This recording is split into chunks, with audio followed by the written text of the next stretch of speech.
Olga whispered in surprise, holding onto the part of the wall that had slightly moved back. Grandpa had never mentioned that the back wall of the house did not end with green half-curtain wallpaper and an old wardrobe.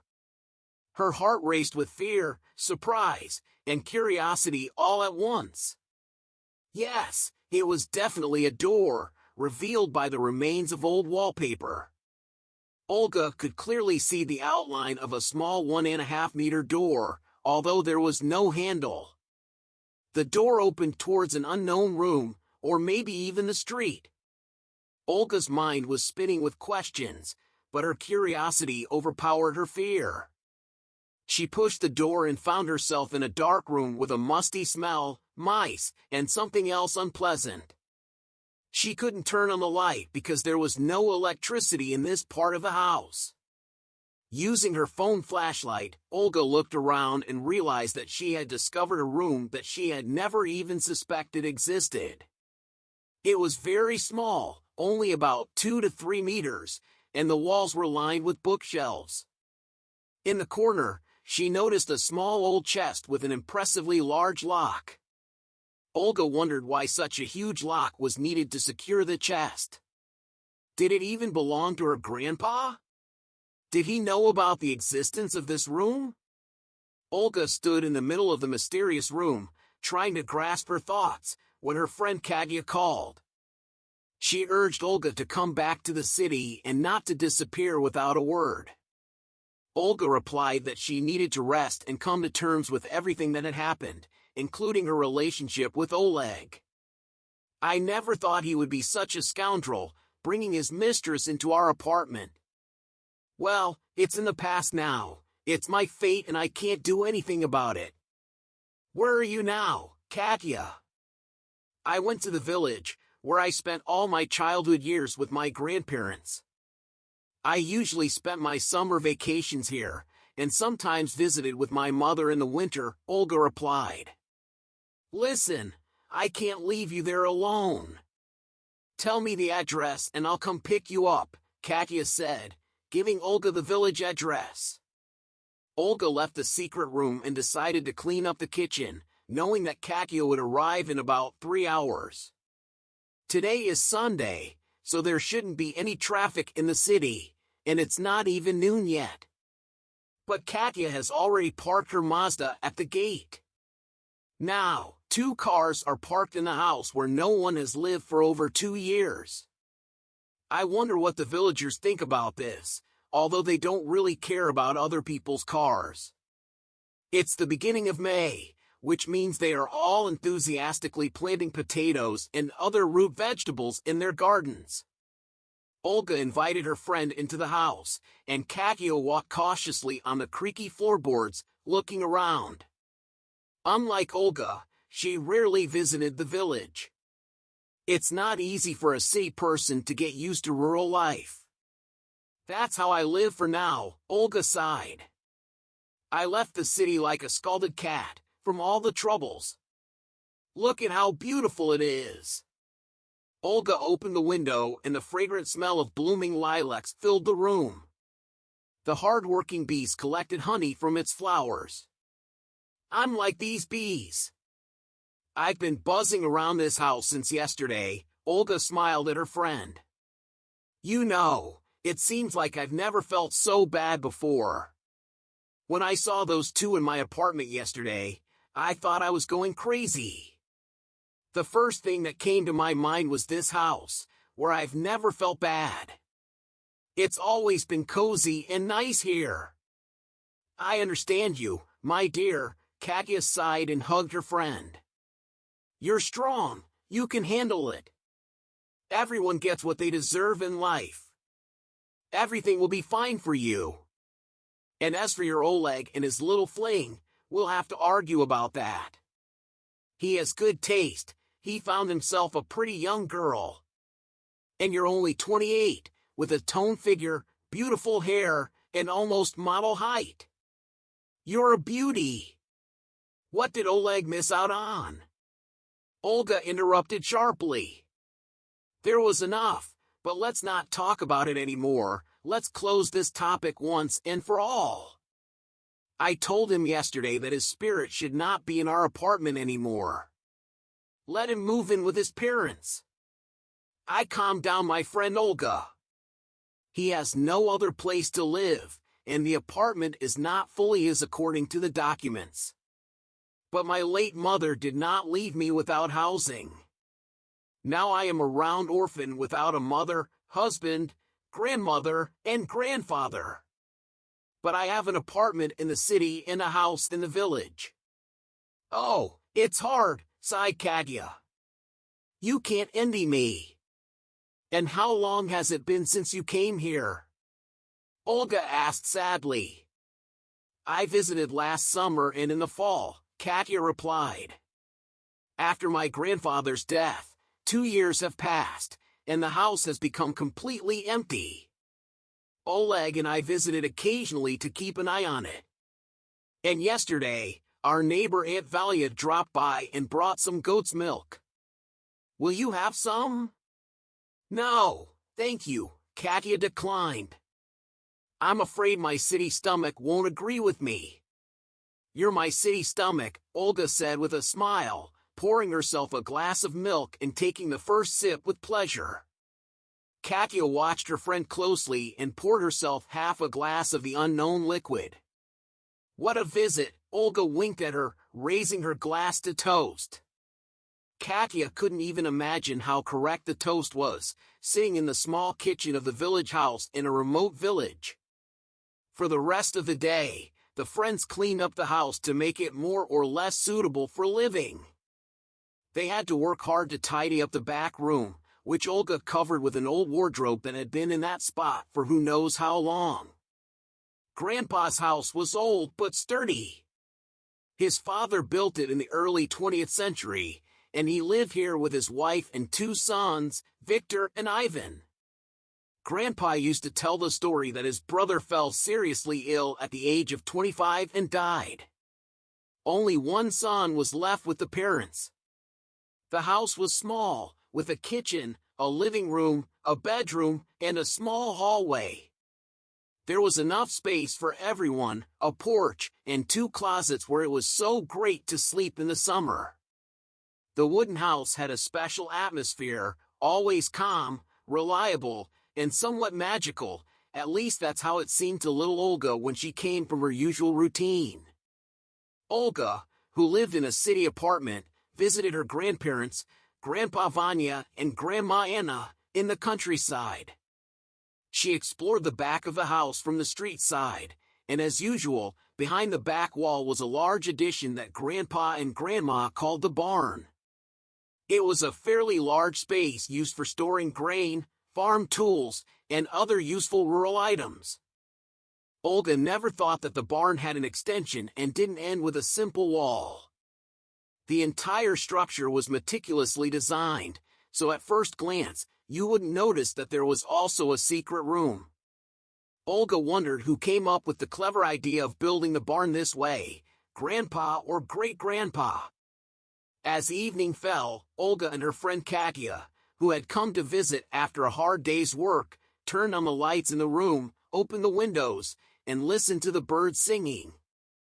Katia's stomach responded well to the goat milk and asked for a snack, which they had in the form of a simple dinner consisting of yesterday's bread, milk, and scrambled eggs. The girls lay on the couch and enjoyed the sounds of the approaching warm spring night in the countryside. "How nice," said Katia. "I think I'll stay here as long as you want me to. I won't leave you alone. I saw a bathhouse in the yard. Let's heat it up tomorrow and go swimming in the river. It's right next to the garden. Oh yeah, maybe we'll plant some potatoes too." Olga smiled and closed her eyes. Katia also didn't toss and turn for long. Pleasant fatigue contributed to a sound and healthy sleep. In the morning, the girls woke up to the piercing screams of roosters, as is usually the case in spring and summer at 6 a.m. The sun was already high in the sky, and the day promised to be hot and cloudless. Quickly jumping out of bed, the new owners of the house went outside in their pajamas. They had to get water from the well. It was a good thing Olga remembered how Grandpa used to do it. Washing with ice-cold well water was unusual and pleasant at the same time. Wow, it's invigorating, shivered Kaguya from the cold. She had never washed with such icy water before. Try it. It's so delicious, Olga said, scooping water from the bucket and handing her friend a ladle. Kaguya was genuinely surprised and asked, "Why didn't you offer me this water yesterday? We were drinking bottled water from the store all day." "I didn't have time to tell you everything yesterday," Olga smiled mysteriously at her friend. "I decided that tomorrow is another day. But as they say, forewarned is forearmed."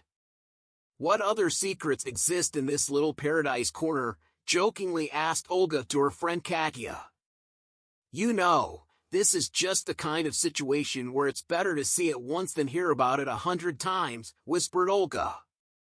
"Come on, I have to show you something."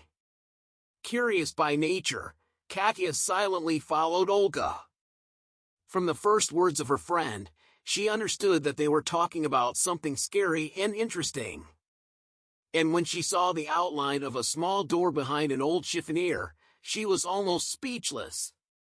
Wide-eyed, she stood there for several minutes without saying anything. "Wow, it's like in the story of Buratino. Remember, there was a little door, but there was no key to open it," exclaimed Kaguya in amazement as she felt the door that had appeared out of nowhere. "Don't tell me you didn't know about its existence," replied Olga.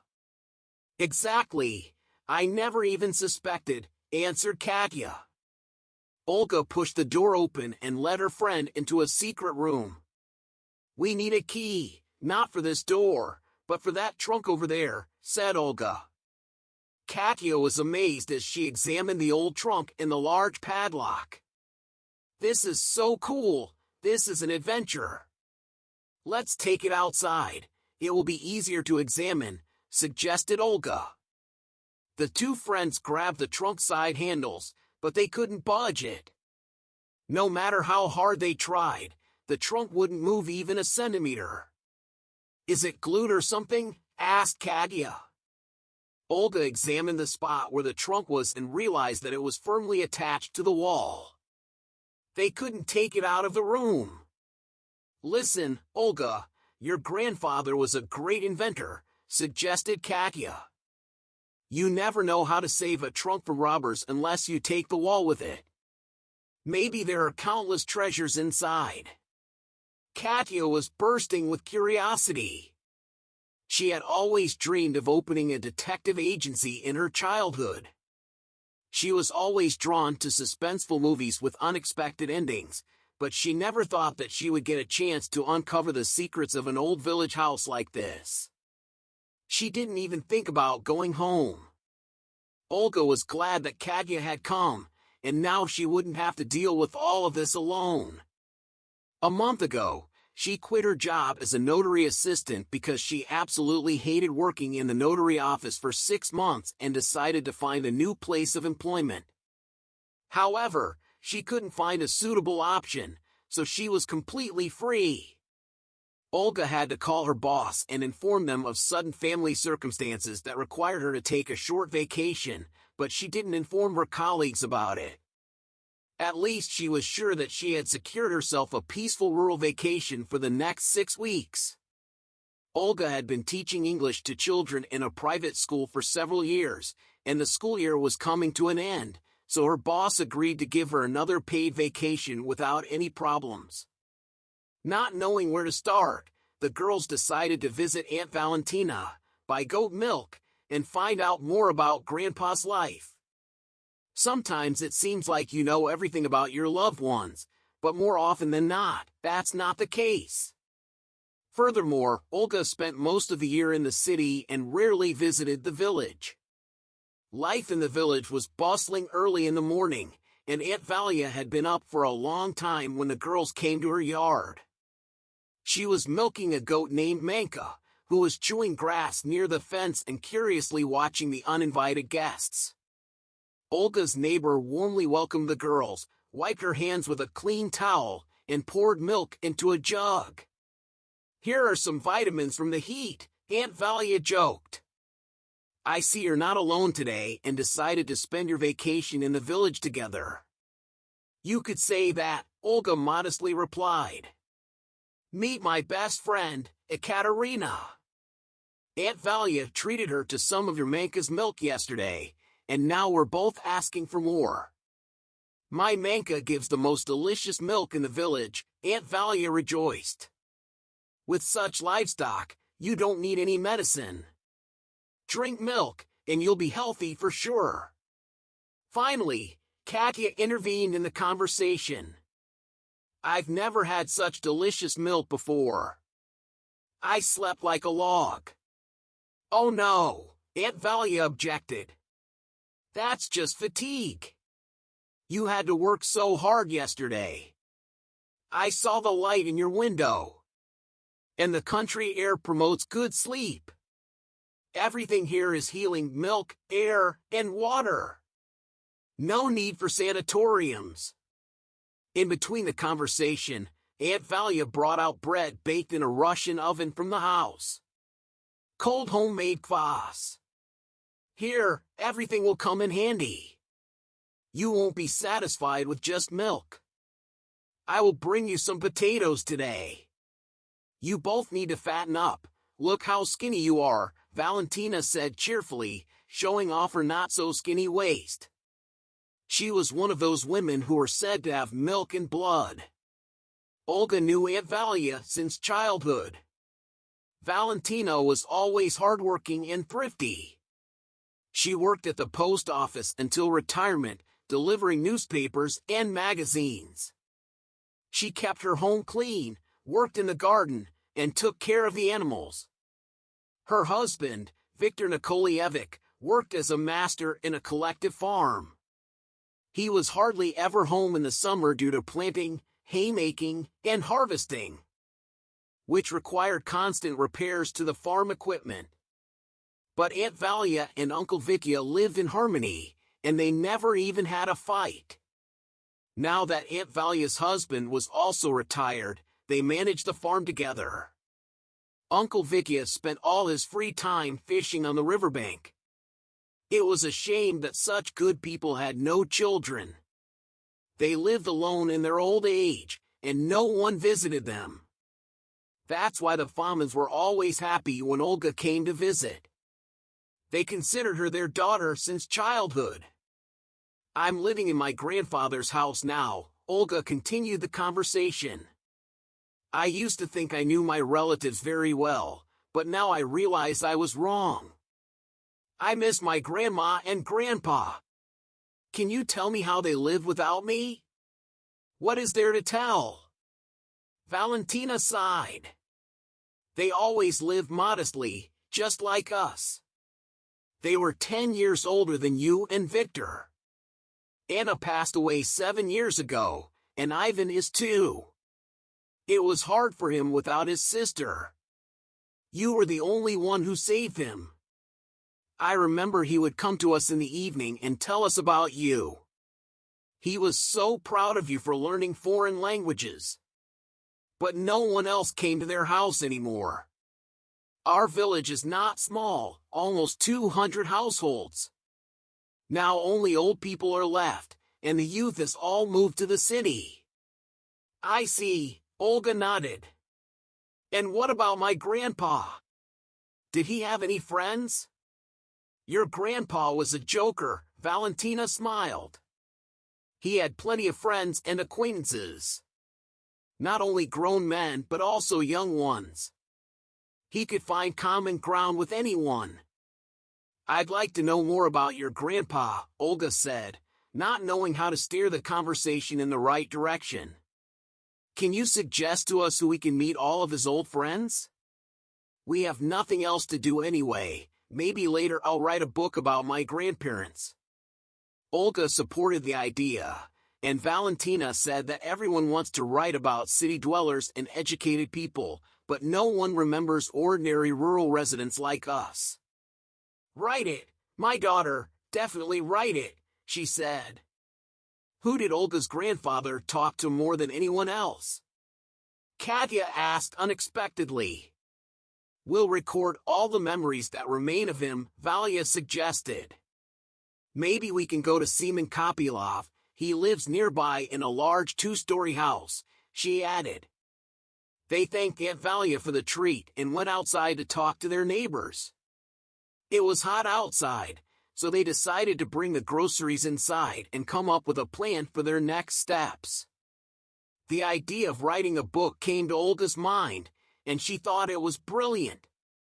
No one in the village would suspect that she was trying to find out something, and she definitely had to write a book about her grandparents. But where do we start the conversation with this Kopylov? Katya asked. What if he suspects something? What if he knows about the secret room? Aunt Valia said they were good friends, but Olga replied bravely, we have to start somewhere. They left the groceries at home and went to the store to buy some tape and other things they needed. There's even a supermarket here, we should go, Olga said. Aunt Luba, the local saleswoman, thinks her stores are better. They didn't notice when they walked to Seaman's house that a big shaggy dog started barking at them. Don't worry, he's on a chain and can't reach you, the owner of the house said as he tried to calm the dog. We thought we were about to become your dog's lunch, Katya joked nervously and moved closer to Olga, who was staring silently at the huge dog. Olga was a brave girl, but she was afraid of dogs, especially big ones. The big dog quickly calmed down. He was already old and obediently listened to his owner from the first word. Now he looked at the girls with wise eyes and silently wagged his tail as if apologizing for his behavior. Semyon invited the girls to a small gazebo in the yard and poured them water, which they needed very much at the moment. Thank you, we didn't expect that you had such a guard in your yard. You can definitely sleep peacefully, thieves won't get to you, Olga said, greedily drinking the water. What do I have to steal here? Kopylov shrugged. I've been living here for so long, trying to get rich, but it's not going well for me. What do you do to get rich? Katya asked. Well, let's start by getting to know each other. Semyon changed the subject, smiling. Who are you and what brought you to my humble abode? I'm Olga Ermolova, the granddaughter of Ivan and Anna Ermolov, and this is my friend Katya Kovalyova, Olga replied, studying her new acquaintance. Semyon looked quite neat, with a tidy hairstyle, pants, and a t-shirt. And most importantly, his gaze was honest and noble. Semyon was about the same age as the girls, maybe a couple of years older. Very nice to meet you. I'm Semyon Kopylov, a local unemployed man. The man introduced himself with a wide smile. I'm glad to meet the granddaughter of my good friend, Grandpa Vanya. It's a pity he's not with us now. He was a good man. I often visited the village, but for some reason, I never met you before, Olga said, surprised. How long have you been living here? Semyon seemed a little taken aback by the question and answered, about 3 years. I got tired of the hustle and bustle of the city and decided to settle here. I bought a small house and a not-so-small garden. There's plenty of work, but you need to live on something. You won't find everything you need to live on in the garden, Kopylov interrupted. It only seems that you won't find it. In reality, a person doesn't need that much, Katya replied, and Kopylov made it clear that the topic could be closed. Why did you come to me? Semyon asked. You know, I want to write a book about my grandparents to leave a good memory of them. So, Katya and I decided to talk to our neighbors and friends, gather material, and put it all in our book, Olga modestly replied. That's great, but how can I help you? Semyon asked, surprised. Well, you were a friend of my grandpa. Tell us about him, what he was like. Katya explained to the person that she would be happy to, but she doesn't have time today as urgent matters have come up. Kopylov refused and pretended to be in a rush somewhere. Maybe he really was busy, who knows? Come to my place tonight at 8, we'll sit and talk. But for now, I apologize, I have to go. Understanding that they won't be able to have a conversation, the girls thanked Semyon for the invitation and said goodbye to him until the evening. They walked home in silence, thinking about something of their own. Only in the courtyard did Katya break the silence first. So, what do you think of his Kopylov? Just an ordinary village man, right? Of course, there's something mysterious about him, but I think we'll solve it soon. We'll get to know him better and find out more about him. There won't be any secrets or mysteries between us, Olga replied. But it seems to me that he contradicts himself. Look, first he said he's trying to get rich, but it's not working out for him. Then it turns out he's been living in the village for 3 years and not working anywhere, thinking that a person can be satisfied with what grows in their garden. So what's important to him, wealth or a simple village life? I think he doesn't even know what he wants. Although by 30, it's usually normal to have these questions answered, Katya explained thoughtfully. And where was he in such a hurry this morning if he doesn't work anywhere? Who knows, maybe he had some errands to run. He can't be a bad person, I consider him my friend. Let's keep talking to him and get to know him better. Let's go check out our secret room again, Olga suggested. They pushed aside the old wardrobe, which surprisingly was light enough, and entered the dark room.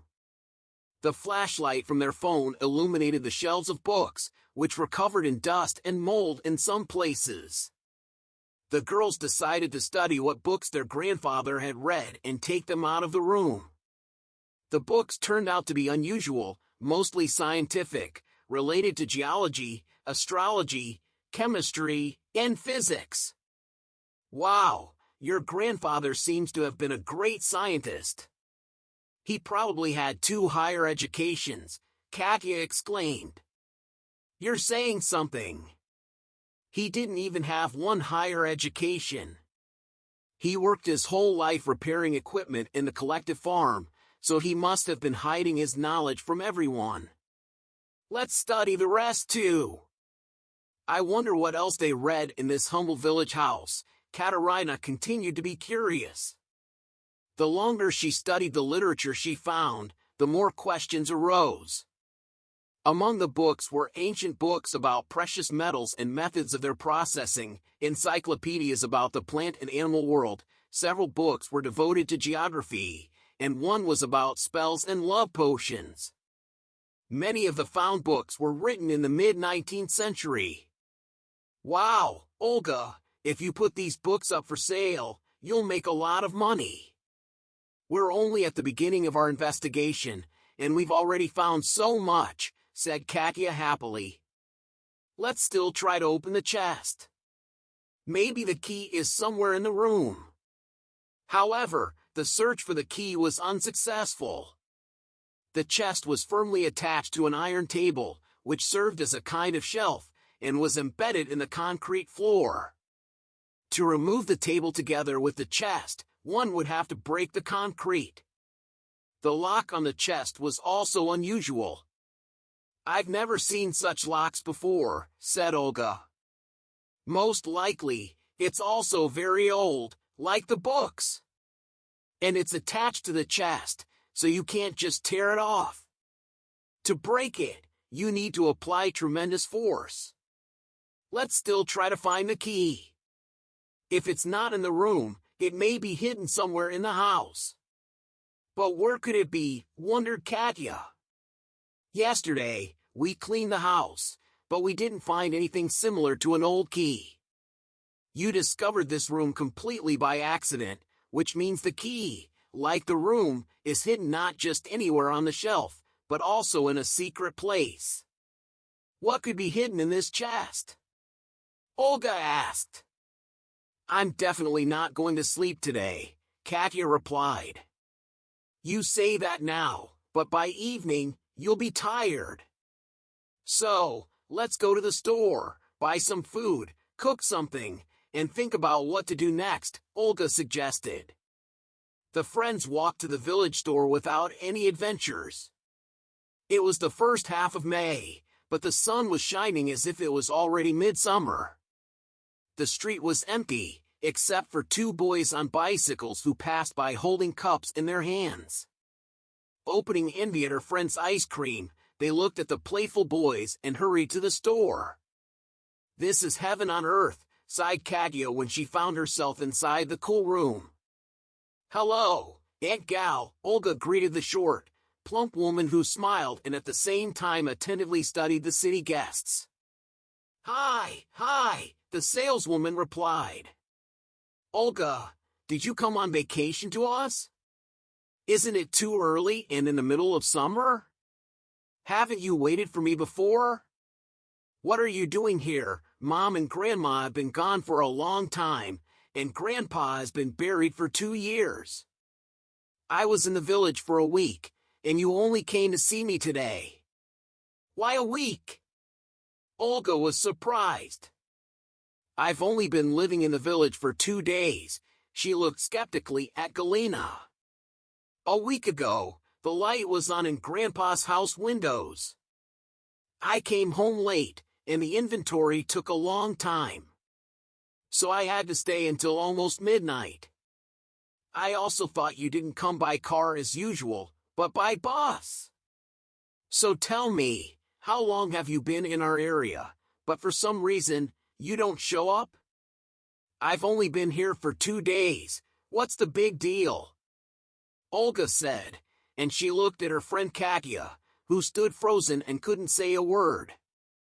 The information that the saleswoman accidentally conveyed to them seemed very intriguing to her.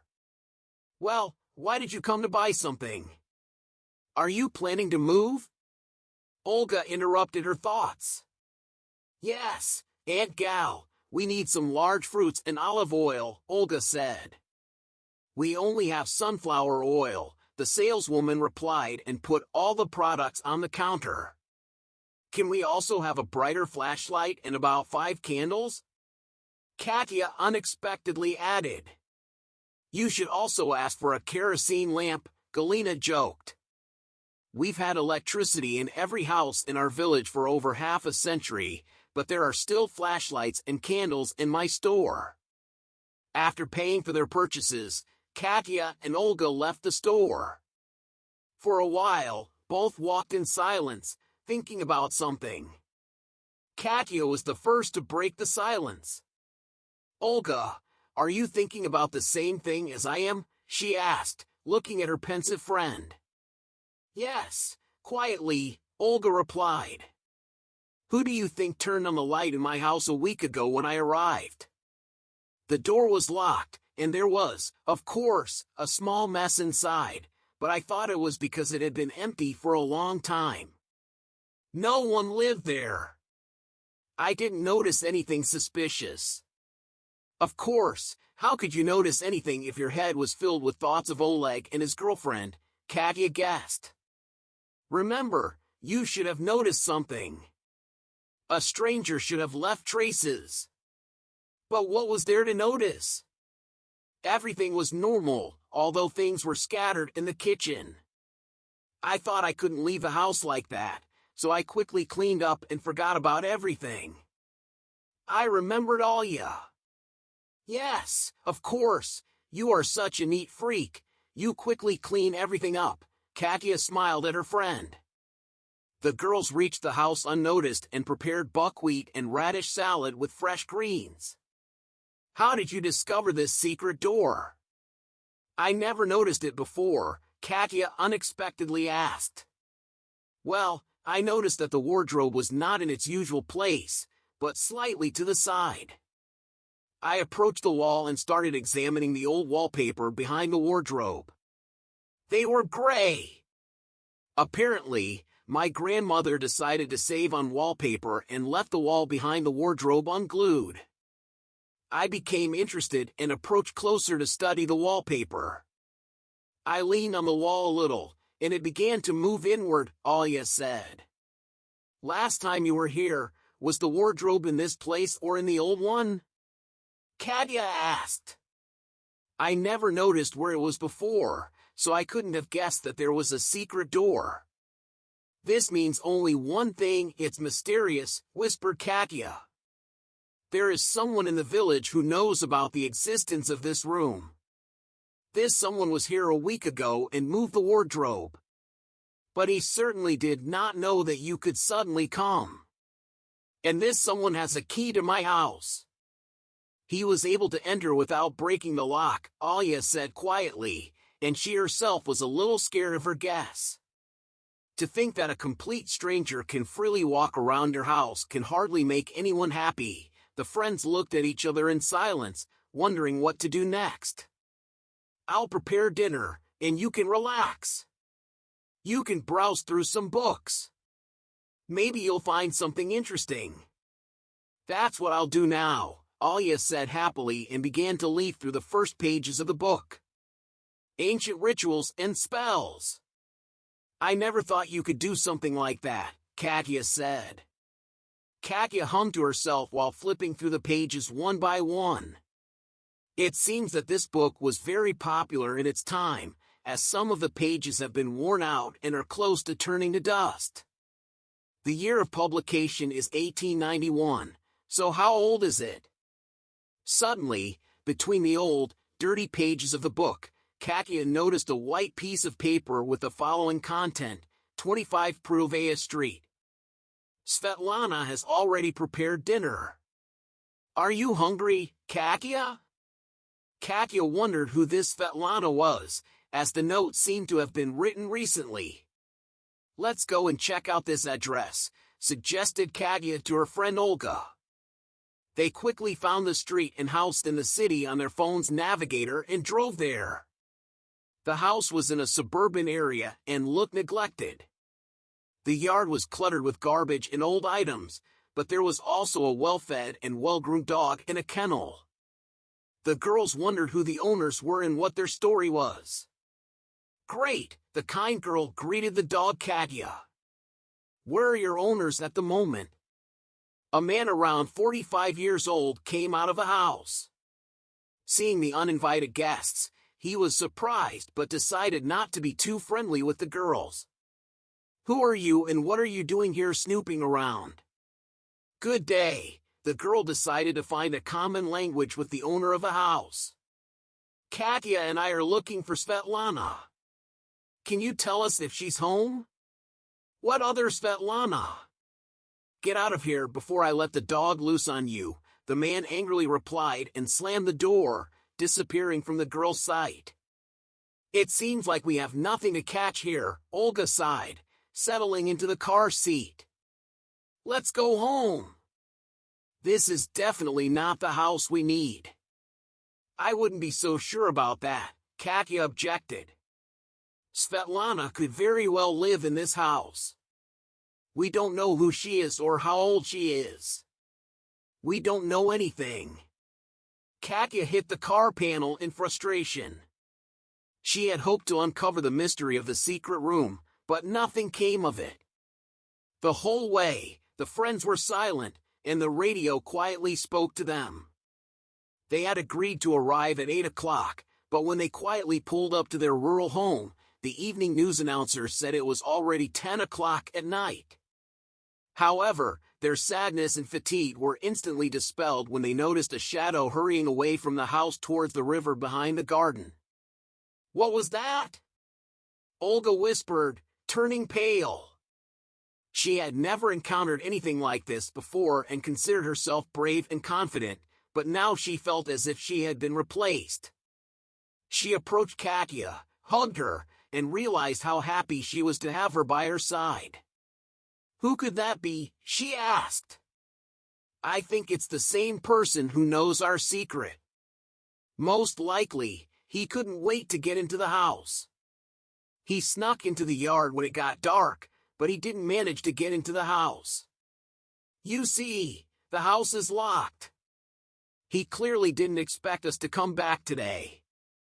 But upon entering the house, the friends realized they were wrong in their assumptions. An uninvited guest had visited the room while they were away and had entered the house through an open window, taking with him a book about ancient rituals and spells. Trying not to panic, the friends brewed herbal tea. The aroma of fresh mint and blackcurrant leaves filled the whole house. They heated up borscht on the stove and poured tea into mugs. Katya and Olga sat silently in the cozy kitchen and looked at each other. We definitely need to change the locks in the house tomorrow morning, Olga said. Interrupting the silence, Katerina said to leave nothing behind, neither money nor documents. The one who just walked towards the river either knew your grandpa and his secret well, found the secret door, or discovered everything on their own. Well, I don't even know which option is preferable for us. Today, he climbed into the house through the window, but he could easily enter by opening the door with a key, agreed Olga. If Grandpa informed an outsider and revealed the secret of his house, why didn't he tell me, his only granddaughter? We can assume different things, said Katya. The main thing is to grasp onto something. I wonder what street this house is on, Prutovaya 25. I think we found the right house and street today, mysteriously spoke Olga. We need to go there again and observe. I have a feeling that something is not right with this house. But for now, let's go to sleep. Just in case, I'll lock the front door with a latch. It's more secure, said Olga. As midnight approached, the friends couldn't fall asleep, turning from one side to the other on the small old couch. The night was almost as hot as the day, and the windows in the house were wide open. The fresh night breeze was the only relief from the stuffiness. The friends lay in the middle of the dark room, listening to the chirping of crickets. It seemed that there was no one else in the village except for them. Suddenly, a dog barking was heard from outside. Whose dog is that from the neighbors? As far as I remember, there were never any dogs. Most likely, it came from another street, whispered Olga. She got up from the couch and approached the window. Carefully pulling the curtain, she peered into the darkness. Meanwhile, the barking stopped, and it seemed that the dog was standing at the gate and trying to warn them about something. After a minute, Olga noticed a male silhouette in the yard. The man stood leaning against the fence, waiting for something. He probably didn't expect to meet a dog on the street and was afraid to attract attention.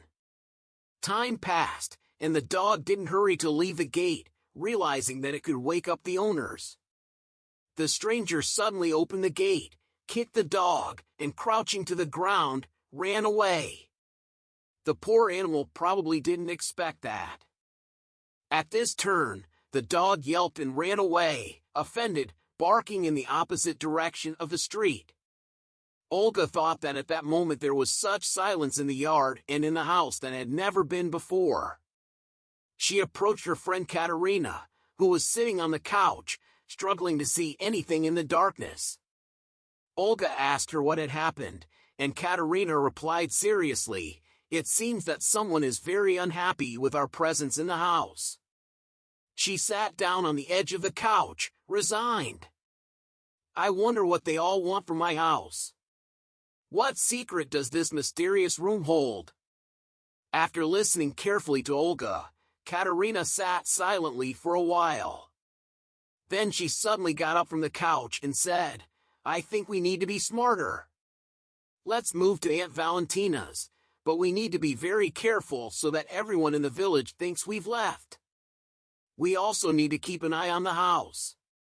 "That's all I needed," Olga whispered in response.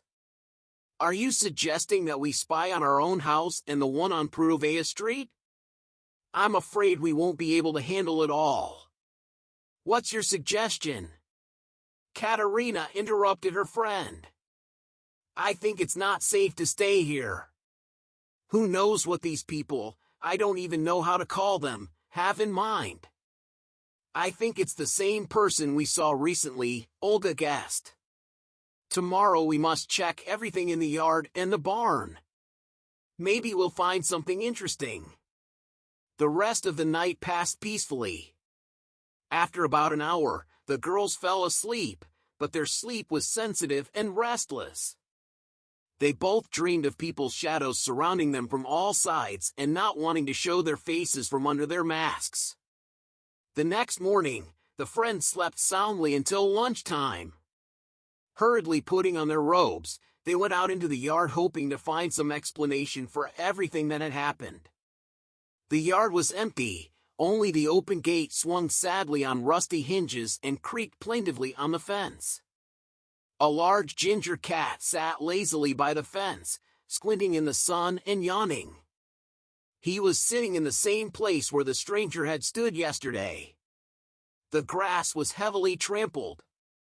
Our hero is strong and well-fed enough, Katerina said thoughtfully, carefully studying the stranger's tracks. You say he was only here for a few minutes, trampling the grass as if he had spent an hour in this place and was determined.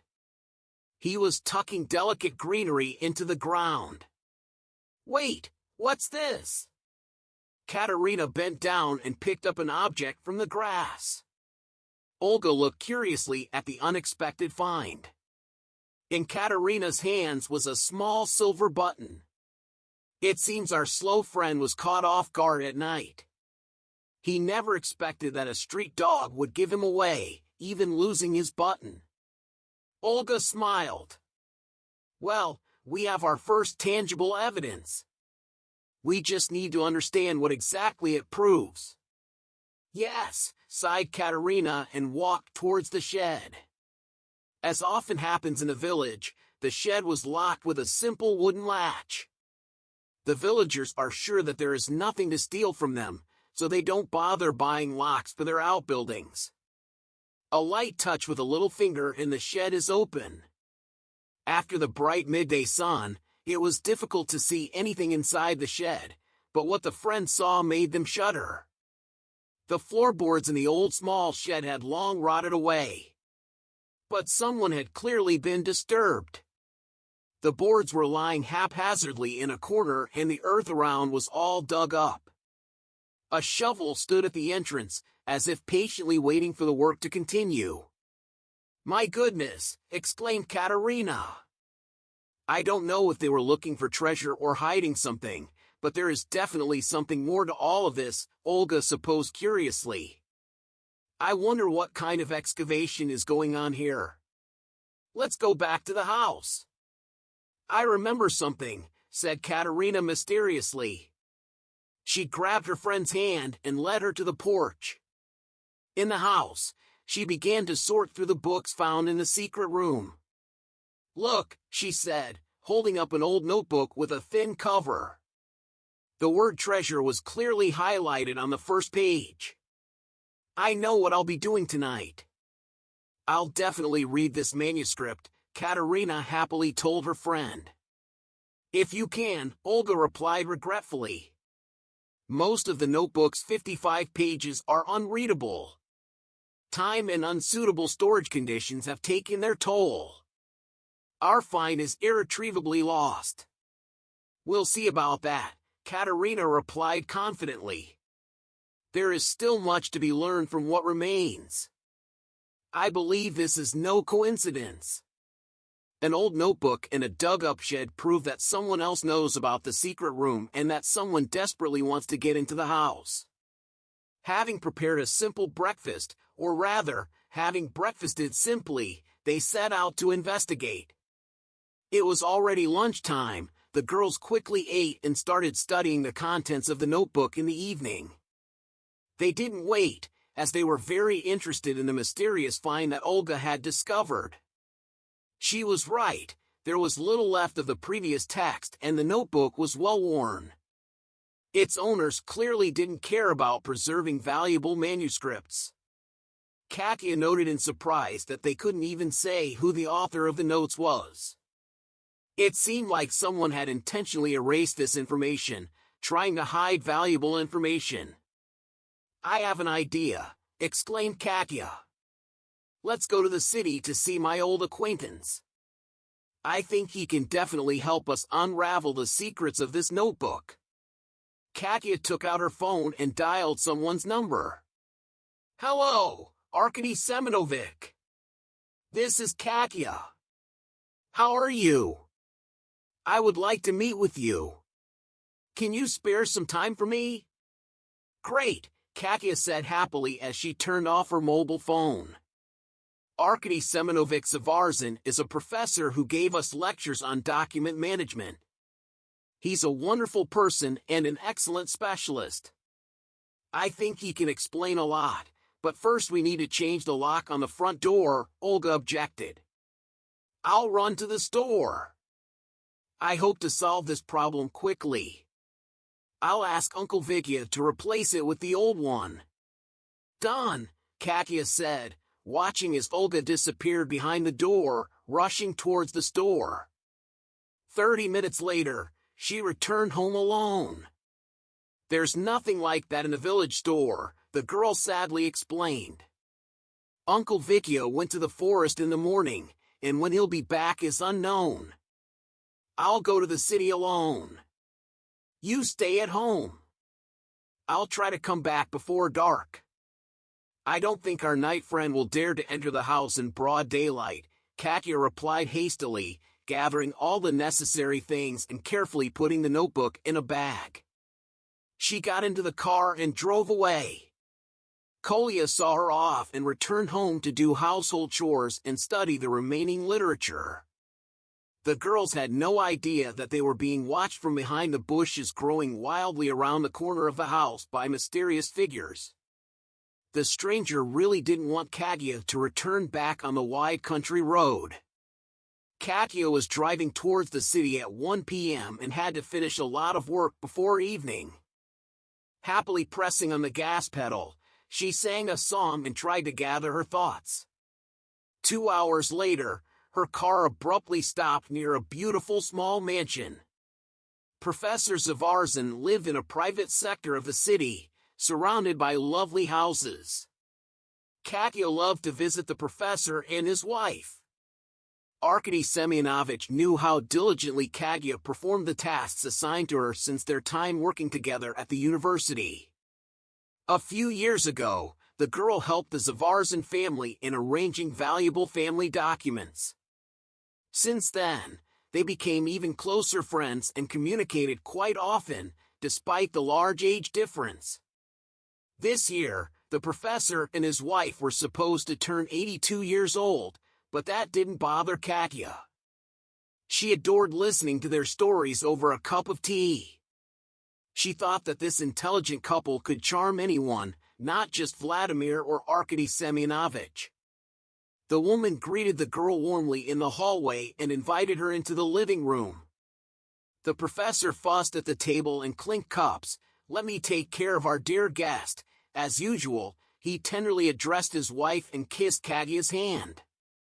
The spouse slowly circled around the table, on which, as if by magic, appeared an apple pie and freshly brewed coffee. The living room was filled with incredibly delicious aromas. Katya sat in a cozy armchair and enjoyed the conversation with the hosts. For a while, she forgot why she came to visit. After talking with the professor and his wife to her heart's content, she remembered about the ancient discovery and handed it to Professor Zavarzin. He examined the notebook several times, carefully examining it through a magnifying glass. "Katya, this is a very interesting thing," he said after some time. "At first glance, it looks like notes about something important. Most likely the owner of this notebook was interested in treasure hunting. Here, he made notes about the progress of the work done. I can say with confidence that the notebook was kept in the first half of the 20th century. Someone found it somewhere, and it belongs to my friend. We are trying to figure out who it could belong to," replied Katya. "But that's a problem," Arkady Semyonovich thoughtfully replied. I'm trying to find out. In places where the text is preserved at least some names and surnames, but it seems that now it is impossible to do so. I won't be mistaken if I assume that where they could have been, they were deliberately erased. I wish I knew for what purpose. These pages interest me the most, said Katia, flipping through the notebook. It could mean drawings or a map.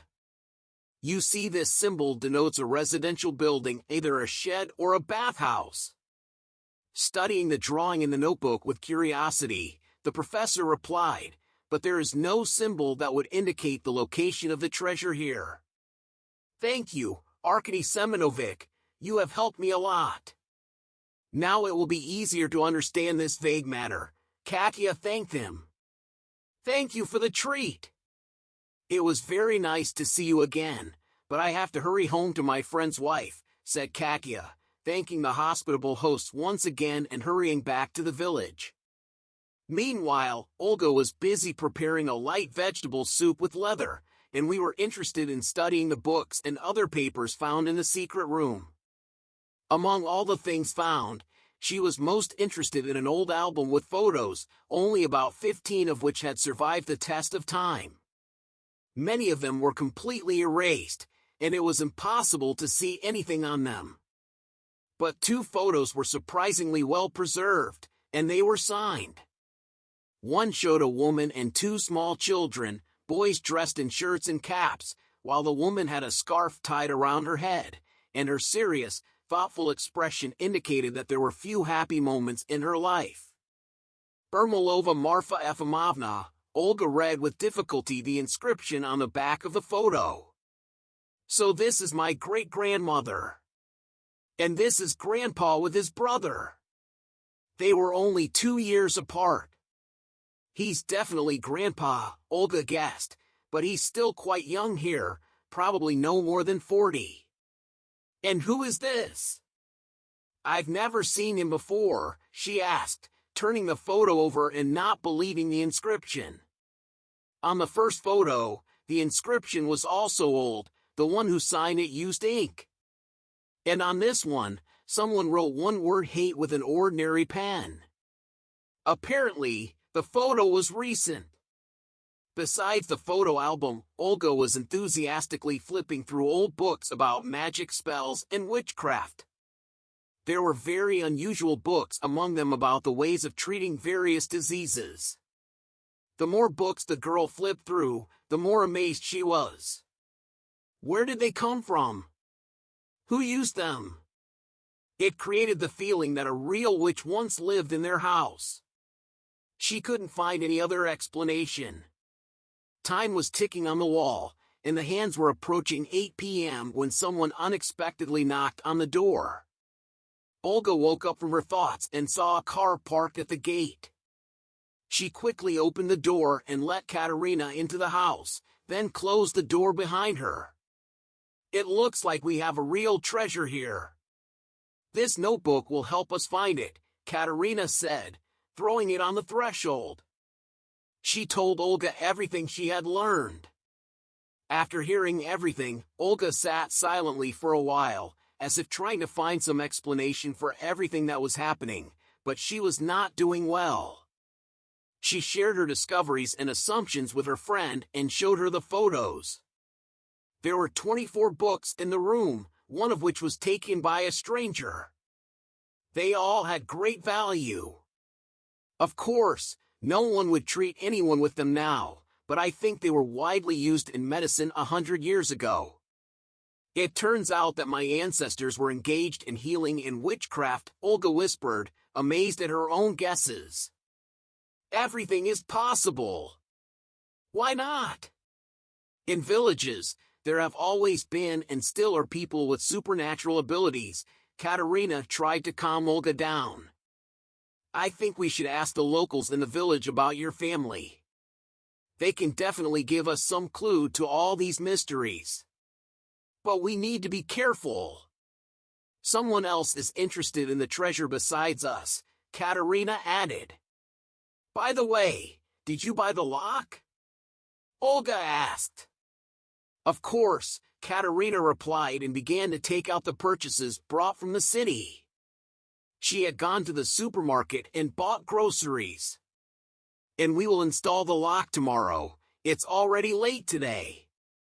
The girls spent the whole evening flipping through the pages of the books they found after having dinner. Look at these books on astronomy and astrology, said Katya. There are some strange markings on the pages of the 1986 and 1989 editions. Olga unexpectedly noticed these copies among all the other literature, and they were the youngest. Where do you think Grandpa could have gotten these books? Anyone could have brought them here, Katya replied. Maybe even the one who is still looking for the treasure. Apparently, the shed was recently dug up. The ground has already dried, so it was about a week ago when you arrived and interrupted the dig. The man who is circling around the house is our treasure hunter. Some of your guesses are true, agreed Olga. Tomorrow morning, we'll go to Aunt Valia's and ask Uncle Vicky to install the lock and try to find out more while talking. And we still haven't gone to see Kopylov. The night passed without incident, and the girls slept so soundly that they didn't hear any noises. But a man walked around the yard all night, measuring and calculating everything very skillfully and cleverly, trying not to reveal himself until closer to dawn. The stranger finally left the yard and disappeared into the enemy across the river. Unexpectedly, a heavy rain began in the morning, the sky was covered with clouds, and it became cool and uncomfortable. The girls reluctantly got out of bed, put on their jackets, and Olga went out to the yard for firewood. She immediately noticed that someone had walked around the house many times during the night, and the flattened grass testified to the antics of this guest. Suddenly, Olga realized that she was starting to get used to these surprises, and she stopped being surprised and scared by the presence of a stranger in her yard. But she certainly didn't want to see him in the house. Hurriedly grabbing a stack of dry wood from under the shed, she quickly returned to the house to start the fire. It took some time and effort with the matches, but they managed to light the fire. Katya silently watched her friend, realizing that she couldn't help her in any way.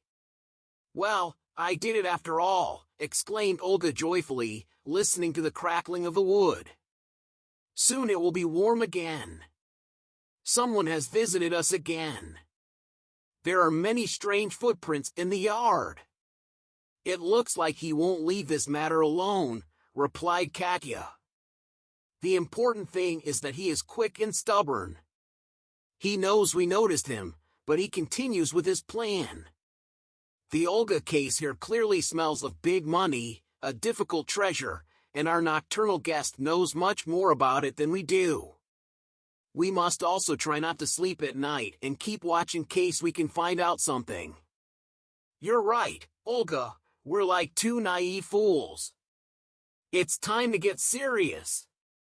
An hour had passed, and the rain had not stopped. It seemed like the bad weather was going to stay. The girls sat by the window and watched as raindrops ran down the fresh spring leaves of the trees, happily tapping on the roof and window glass. "There's no point in sitting around here. I'm going to see Uncle Vicky. I think he's definitely at home fishing." Olga put on her jacket and left the house. 15 minutes later, she returned with the neighbor, Uncle Vicky, who skillfully did the job and soon appeared at the door with a new lock. "Take care of the work, mistress," said Uncle Vicky, pleased. "Thank you all very much," Olga thanked the neighbor. "Let's have some tea with us." "I just brewed some fresh tea," said the man, happy to have a cup of tea with the girls. He was sure that a hot drink in bad weather was the best medicine for depression. "Tell us something about your grandparents," Olga asked. "I hope to find some connection. I want to know more about them. When they were alive, I never thought about how they lived. It seemed like they would live forever. We often think we have time to sit and talk with someone, but life dictates its own rules. Uncle Vidya began his story. Your grandfather was a good man. He never hurt anyone and never let anyone hurt him. He always stood up for himself. He was a homebody and loved his house and village. He often said that there was nothing better than his home. What did Grandpa do in his free time? Olga asked, trying to steer the conversation in the right direction. He took care of his farm and kept everything in order. He loved fishing and often went with me. And about a year before his death, he found himself a new hobby. He bought a metal detector and spent a lot of time searching for antique items. A couple of times, he found quite valuable coins, Uncle Vidya remembered. Did he do it alone, or did he have friends? Someone interrupted. There was a guy named Katya. He was his friend. I think he was from the city, but he never told me much about him. I don't know who he is now, Uncle Vidya replied. Victor answered and hurried home. After seeing off her neighbor, Olga decided to visit Seaman Kopylov in the hopes of getting information about her grandfather's new hobby. A few minutes later, the girls in jackets and galoshes skillfully jumped over puddles and headed toward Seaman's house. Fortunately, the owner was at home, fixing a shovel under a small awning. Upon seeing unexpected guests, Seaman was a little embarrassed and Katya seemed to think he didn't recognize them right away. However, Kopylov turned out to be a very hospitable and friendly host. You promised to come visit me a few days ago, but you only came now. I guess you were very busy, he said to the girls. Yes, we didn't have time for everything, confirmed Olga's suspicion. There's plenty to do in the village, and what about you? What do you do? Kopylov replied, coughing. I also do everything related to the household. Let's go inside, he suggested. To their surprise, it was cozy and clean inside, which is not usually the case for bachelors. The absence of a woman's touch is immediately felt. The host immediately started bustling around the kitchen, putting the kettle on the stove, slicing cheese and dried meat. Katya watched him attentively. To the surprise of the city dweller, Kopylov was skillfully handling all the tasks, and such people are called masters of all trades. He even remembered to wipe the cups. Seaman set the table and even his tea was not just from tea bags. He brewed high-quality loose black tea, the aroma of which could not leave any guest indifferent. He also had homemade liqueur, which he poured into glasses. Kopylov looked at the girls and smiled. Let's remember Grandfather Ivan. I'm very happy to meet his granddaughter and her friend, he said so sincerely that the girls couldn't help but admire their new acquaintance. The liqueur was sweet and strong enough. Olga sat at the table and looked around the room. There were antique photographs on the walls. Strange, she thought. Seaman says he's been living in the village for only a few years. How does a city dweller have old photographs on his walls? Apparently, the frames were just as antique as the photos themselves. And what are these photographs on the walls? Olga decided to ask. These are my relatives. I treasure them very much and keep these antique objects, replied Seaman. Olga thought she saw a strange spark in his eyes, as if the man was hiding something and didn't want to continue this topic, but that was just her imagination. He was not yet old, mostly fishing, answered Semyon with a smile.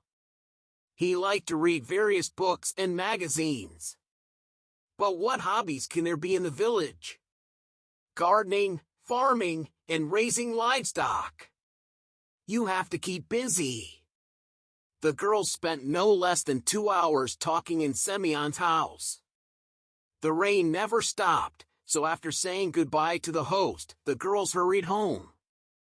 I was eager to find out if anyone had been in the yard during their absence. Not noticing anything unusual, the friends opened the new lock with a key and entered the house. Well, we changed the lock. Now our secret treasure hunter won't be able to get into the house, Katya said happily, settling comfortably on the couch. Don't be so naive, Olga interrupted her friend's joyful thoughts. If someone wants to enter the house, they can break the door or windows. But with the new lock, it's really more secure. And what about Semyon? What impression did he make on you? To be honest, until today, I thought he was a rather secretive and incomprehensible person. But today, all my suspicions were dispelled, Katya replied. He surprised me with his talents. He lives alone and can manage such a farm. He respects the memory of his relatives. Agree, this is worthy of respect. Yes, you can't argue with that, Olga said thoughtfully, as if to herself. But we still need to be careful around him. As they say, trust but verify.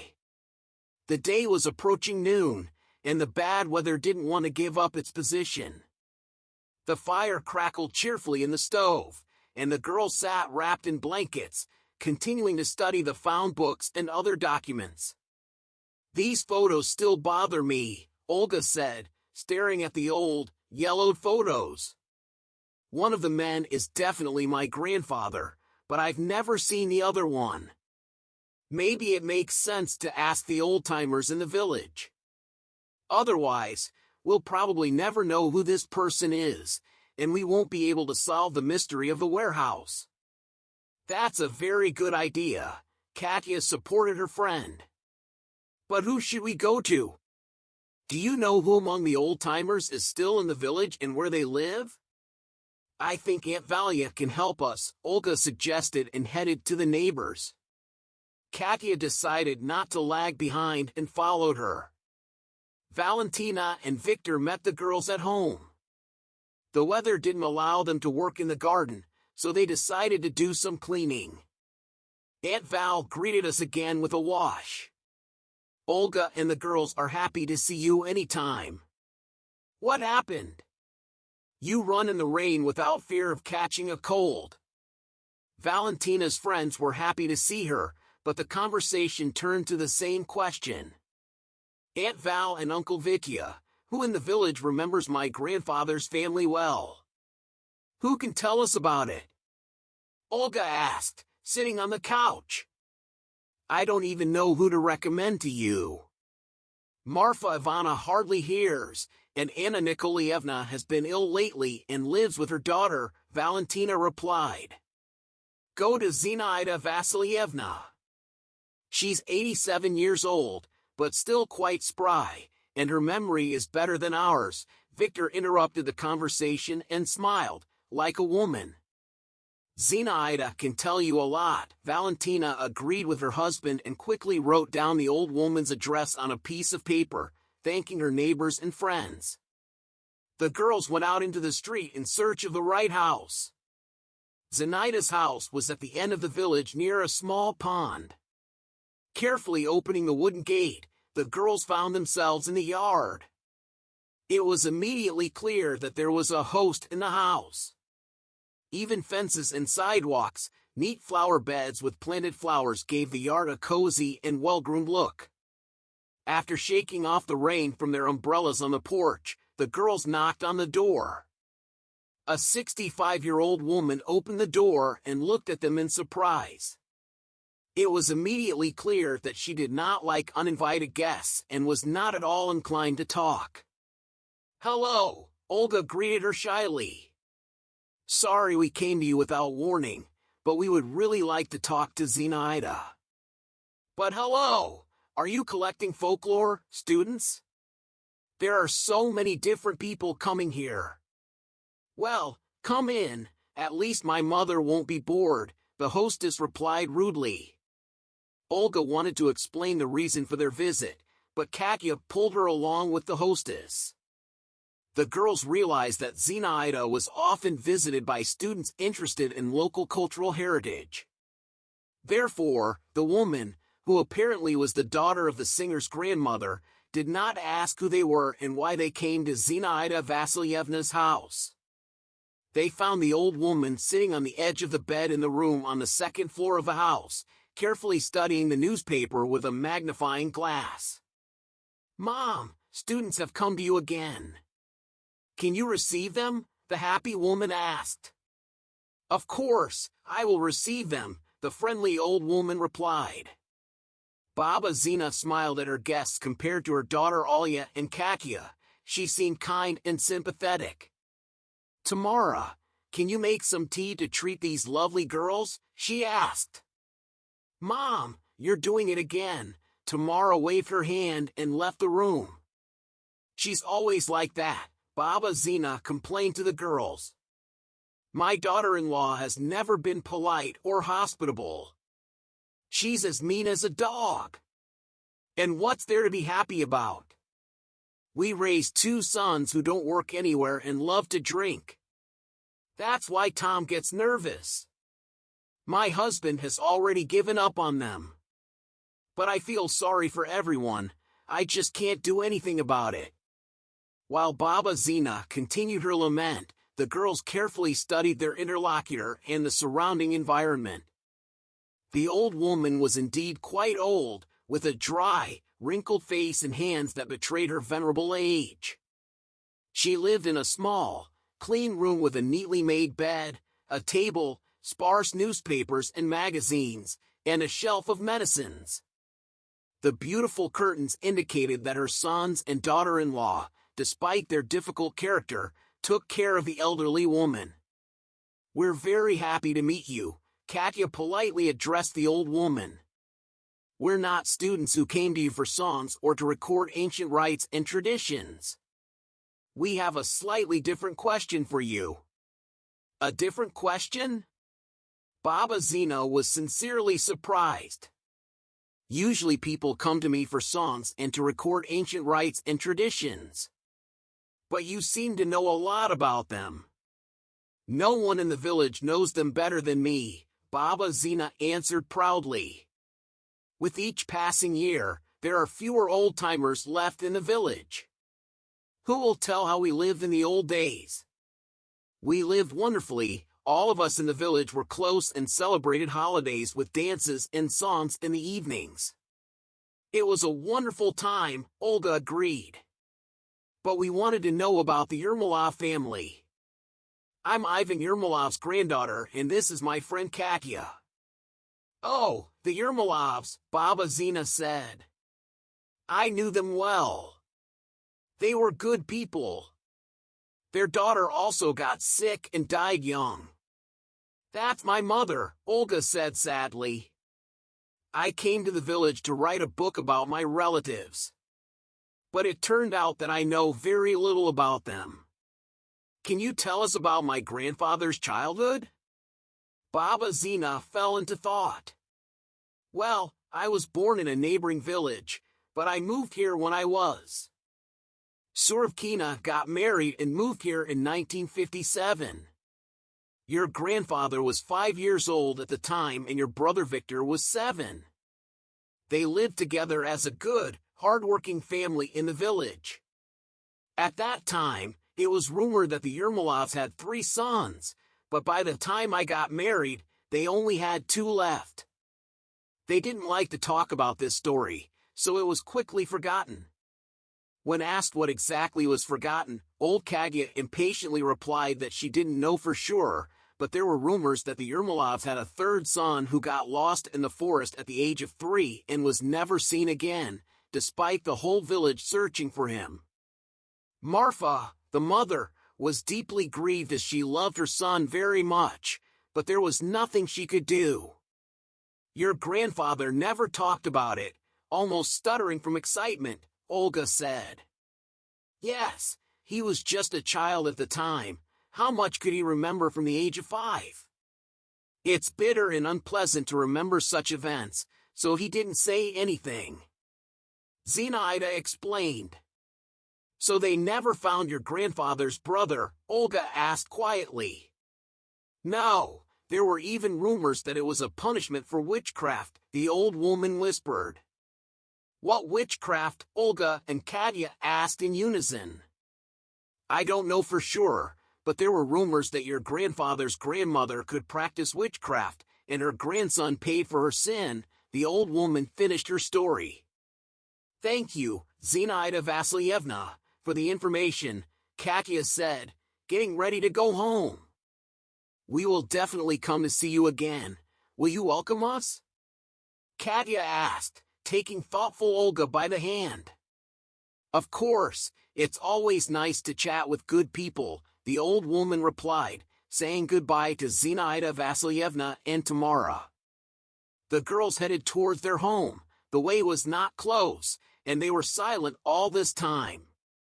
The rain was pouring down without stopping.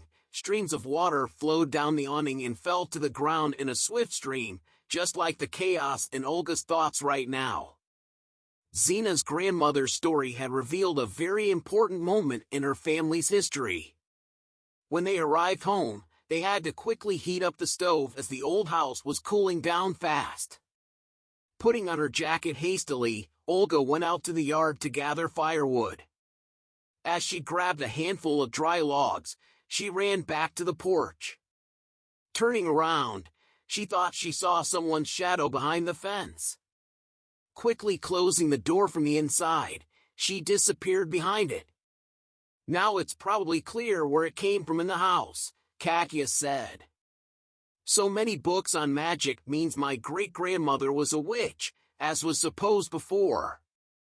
Olga sat down next to her friend in the house and it became significantly warmer. She wanted to wrap herself in a soft blanket and sleep. Katya sat all this time thoughtfully eating pies with an appetite, washing them down with milk. I think you agreed with your friend. I suggest going to the archive tomorrow and digging through old documents. What do you think about it? A great idea, Olga agreed. Just hope the night passes quietly. It seemed to me that an unwanted guest appeared in our yard again. Katya was surprised again. Maybe we'll ask Seaman to deal with him after all? No, the treasure hunter is behaving quite quietly and modestly for now, Olga objected. We'll do without Seaman. What year's documents will we be requesting? And how old was your grandfather's missing brother at that time? Katya asked. If I'm not mistaken, Baba Zina said he got lost at 3 years old, and grandfather was 5 at that time. So he disappeared around 1957. Grandfather was born in 52, Olga reminded her friend. So we'll be requesting papers from the 50s. We must find out if this story happened in your family or if it's just Baba Zina's fantasy, Katya said. I don't think it could be a lie. I feel like we've already stumbled upon something very serious, Olga said, and began to make the bed. It was getting very dark outside, so the girls decided to go to bed early to get some rest and continue their amazing investigation early in the morning. The alarm rang exactly at 6, but they didn't want to get up. The house had cooled down overnight and the weather didn't seem to be improving. After heating up the stove and preparing breakfast for us, the girls sat in the kitchen drinking coffee. Honestly, I'm a little scared to go out into the yard. What if there's another surprise waiting for us there? Katya confessed to her friend. Don't be afraid, our treasure hunter is still behaving quite freely. It just seemed strange to me that at first he really wanted to get into the house. I thought he wanted to find a notebook or a book to have some tips on finding treasure at hand. And now he's just wandering around the site. But that's not how you search for treasure, right? Olga asked. Yes, you're right about something, but it still doesn't feel right. Maybe we should call Seaman for help after all? Katya continued to insist. I'm telling you, we shouldn't involve him yet. We need to get to know him better first, Olga said. Aunt Valia and Uncle Vitya, whom I would have told everything to, disagreed with my friend Olga. After breakfast, the girls got dressed, took all the necessary documents, and went outside. The first thing they noticed was the wide-open gate, which meant that an unexpected guest had visited the yard again at night. Peeking into the shed, they realized that the mysterious treasure hunter was continuing his work. Why is he so sure that the treasure is in the shed? Wondered Olga. It seems like he's searching the entire property. Remember how he searched the yard a few days ago? He even spent the night there, reminded Katerina. The friends reached the district center in 40 minutes and were greeted by a friendly young woman who led them to her desk in the archive. They requested documents on children born in the village of Surabkina from 1949 to 1959. I'm sorry, but I can only give you information about your relatives, explained the woman and asked for Olga's ID. Olga provided her passport and requested information on the surname Ermolov. About 20 minutes later, the woman brought a printout of old documents. After carefully studying the data in the archive documents, the friends realized that Zinaida Vasilyevna was right. Ivan and Anna Ermolov had not 2, but 3 sons. The eldest son, Viktor Ermolov, was born in 1950, Ivan A. in 1952, and Zahar in 1954. Why didn't Grandma and Grandpa ever tell me this story? Maybe it was too hard for Grandpa to remember all his life, said Olga sadly. Well, we've confirmed what Baba Zina said Katerina thoughtfully. Your great-grandfather had 3 sons. What does this information have to do with uncovering the secret room? And I don't think it's related to our treasure hunters at all. Katerina asked one question after another, to which she couldn't find an answer yet. Let's request information on deaths. We need to make a request for 1960, Olga suggested, and after receiving another batch of documents, the girls didn't discover anything new. They had already guessed everything. Zahar disappeared without a trace in 1957, Viktor died of pneumonia in 1975, and only one son, Ivan, remained of the Ermolov spouse's 3 sons. The story with Zahar was very strange. How could the villagers not find the boy in the forest? Katya asked her friend if even if it couldn't be immediately discovered, at least remains should have been left, especially since he disappeared on July 17 during a time when everyone was out picking mushrooms or berries. Olga speculated that there may have been wolves in our forests at that time and shuddered at her own scary thoughts. Perhaps the foresters who worked at that time are still around, or maybe even the young ones can tell us about it, Katya continued, making copies of all the documents they received. They thanked the archive worker for her help and went home. Let's go to the city and visit our house on Prudovaya 25. We'll get bored otherwise, Katya suggested, sitting in the passenger seat. Olga started the car and thought for a moment.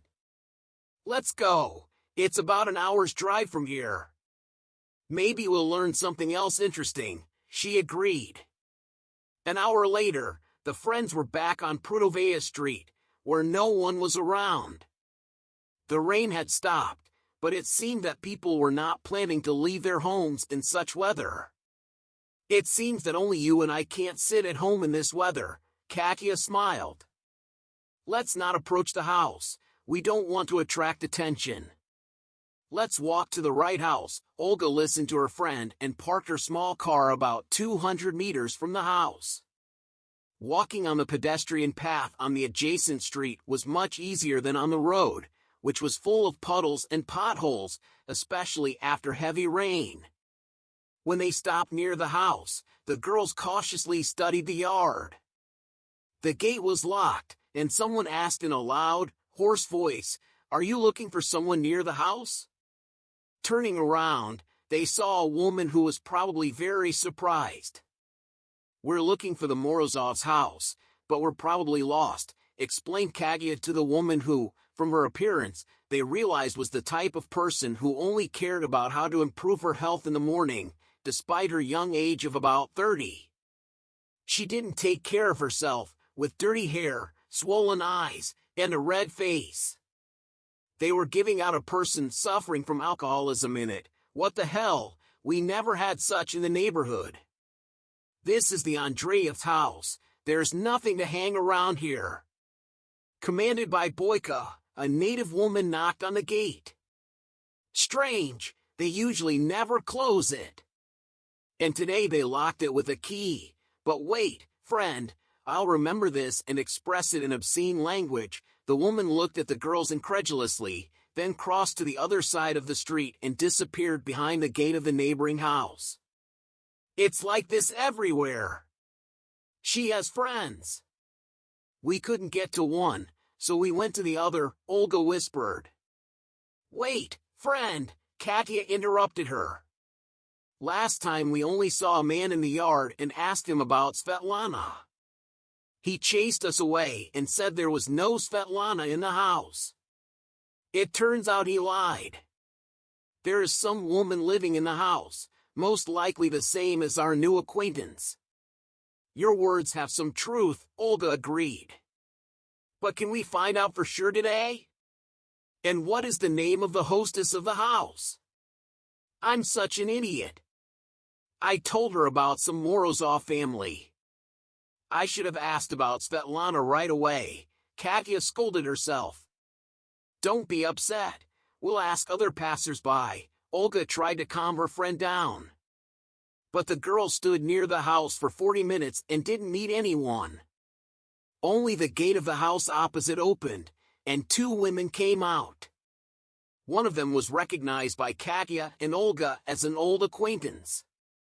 Despite her condition, the woman paid attention to them again and shouted at the whole street, I told you to scram. There's nothing to hang around here. The girls didn't argue with her and obediently headed towards their car. They didn't want to get into a conflict with the not quite adequate local residents. It was approaching 3 o'clock in the afternoon when they saw a small cafe on the side of the road. The appearance of the place was quite impressive, and the inside was also quite clean and tidy. After ordering meatballs with rice, fresh vegetable salads, and coffee, the friends began to feast. Unfortunately, at that time, they were the only visitors to the cafe. Lunch was long gone, and dinner was not close either. They had no one to talk to. What if we talk to each other? Olga said with annoyance in her voice. At the bar, Katya offered to the girl standing next to her, look at her, she is clearly bored, yawning loudly.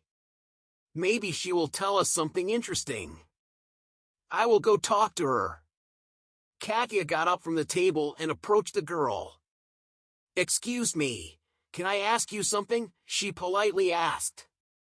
My name is Katya, and yours? The surprised girl introduced herself as Larissa, not expecting this turn of events. Ask away. I will help you if I can. What do you want to know? We wanted to know who lives in the house on Prudovaya Street 25. Our old friend Vasily used to live there. They say he sold the house, and we wanted to know who owns it now. We were also thinking of writing another legend about it, explained Katya. I'm afraid you are mistaken. As far as I know, that house has always belonged to Andreev. I just can't remember his first name, whether it's Roman or Ivan. I'm not sure, said the surprised girl. So we must have misunderstood something and confused the houses. Katya began to justify herself, along with Vasily.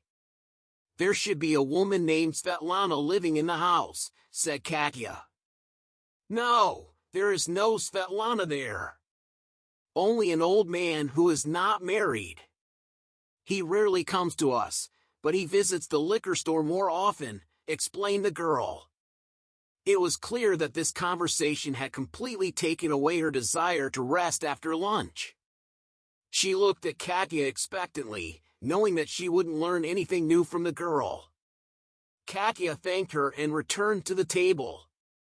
Olga noticed that her friend's conversation partner was disappointed that the conversation ended so soon. Katya quickly finished what was left on her plate and shared everything she had learned about the house's owner with Olga. So, there is no Svetlana there. Who did our friend call her then? Olga asked. Just because the man living there is alone doesn't mean that different women, including our Svetlana, cannot unofficially live there from time to time, Katya speculated. But I finished my lunch, and I can go home now. The way back seemed much closer than usual. Olga had so many different thoughts in her head. She was most concerned about the fact that the residents of Surovkin once accused her grandmother, who practiced witchcraft, of the disappearance of a boy named Zahar. Of course, that couldn't be true, she thought, but how could the grandchildren be held responsible for the sins of their relative? Is that even possible? Although, if you think about it, why not? But Katya was most interested in finding the forester in the village, of course, the people who worked in those times when the boy got lost in the forest.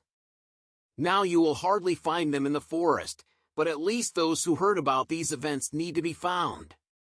It is necessary to park the car near the gate of the friend's house and enter the yard. They saw what they could never have imagined. The door, painted white, was stained with crimson blood. And most importantly, a strange sign was drawn on it with the same blood, a pentagram with a circle and a star inside. Olga stood silently for a few minutes, not understanding what was happening.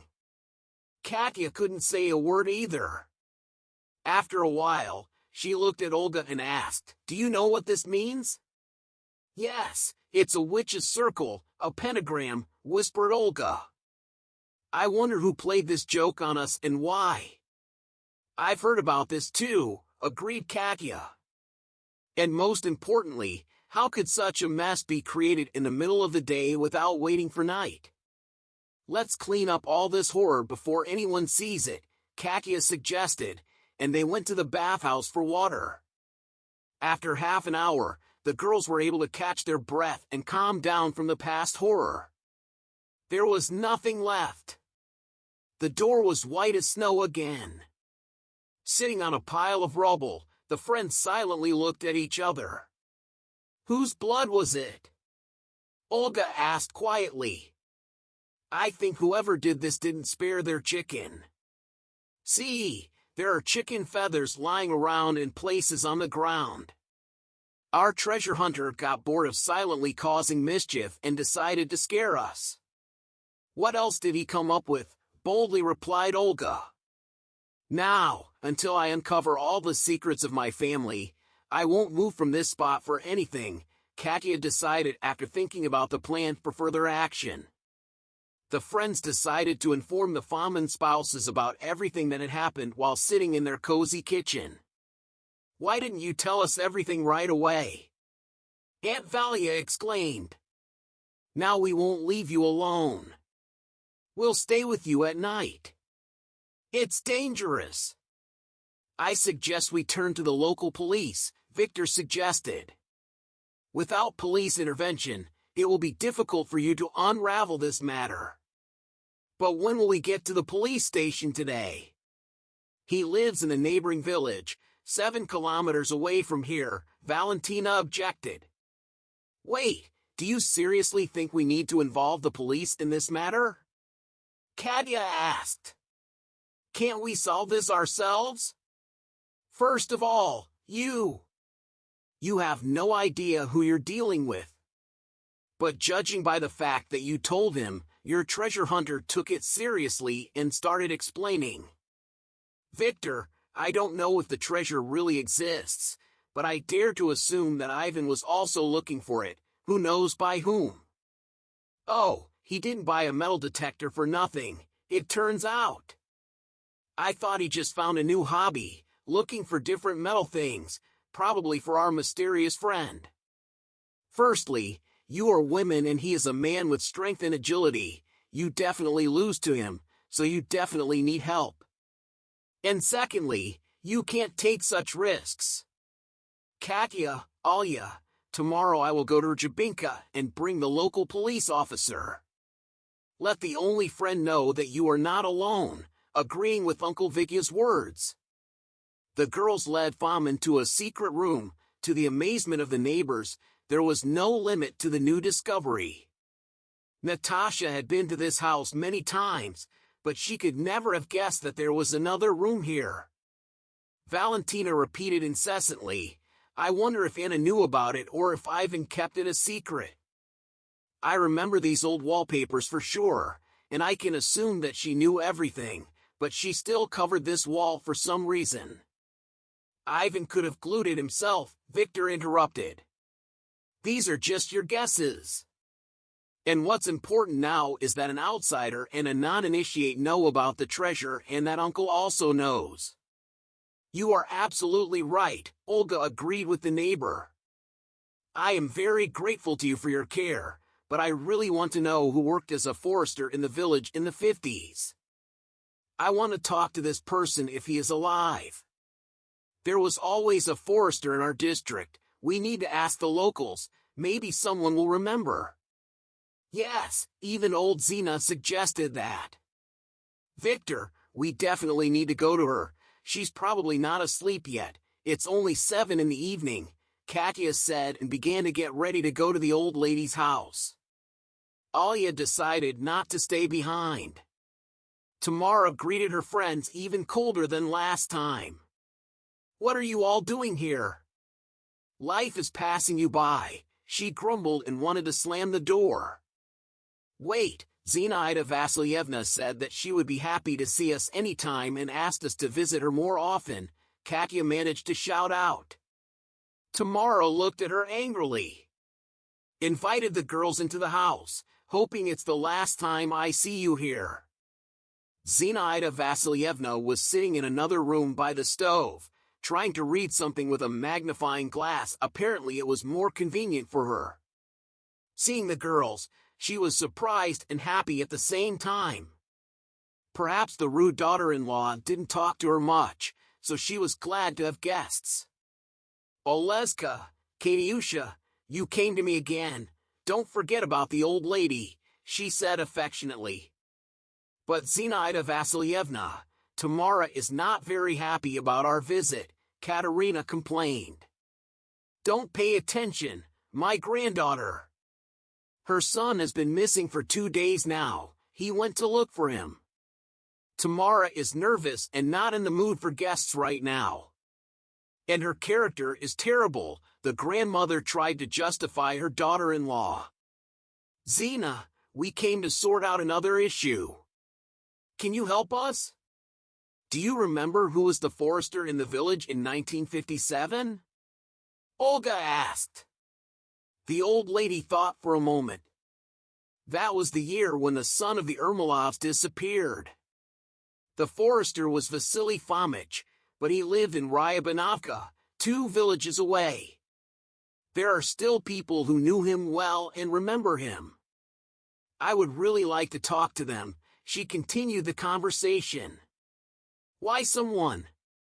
Is he still alive, even though he's almost 100 years old?" Olga asked.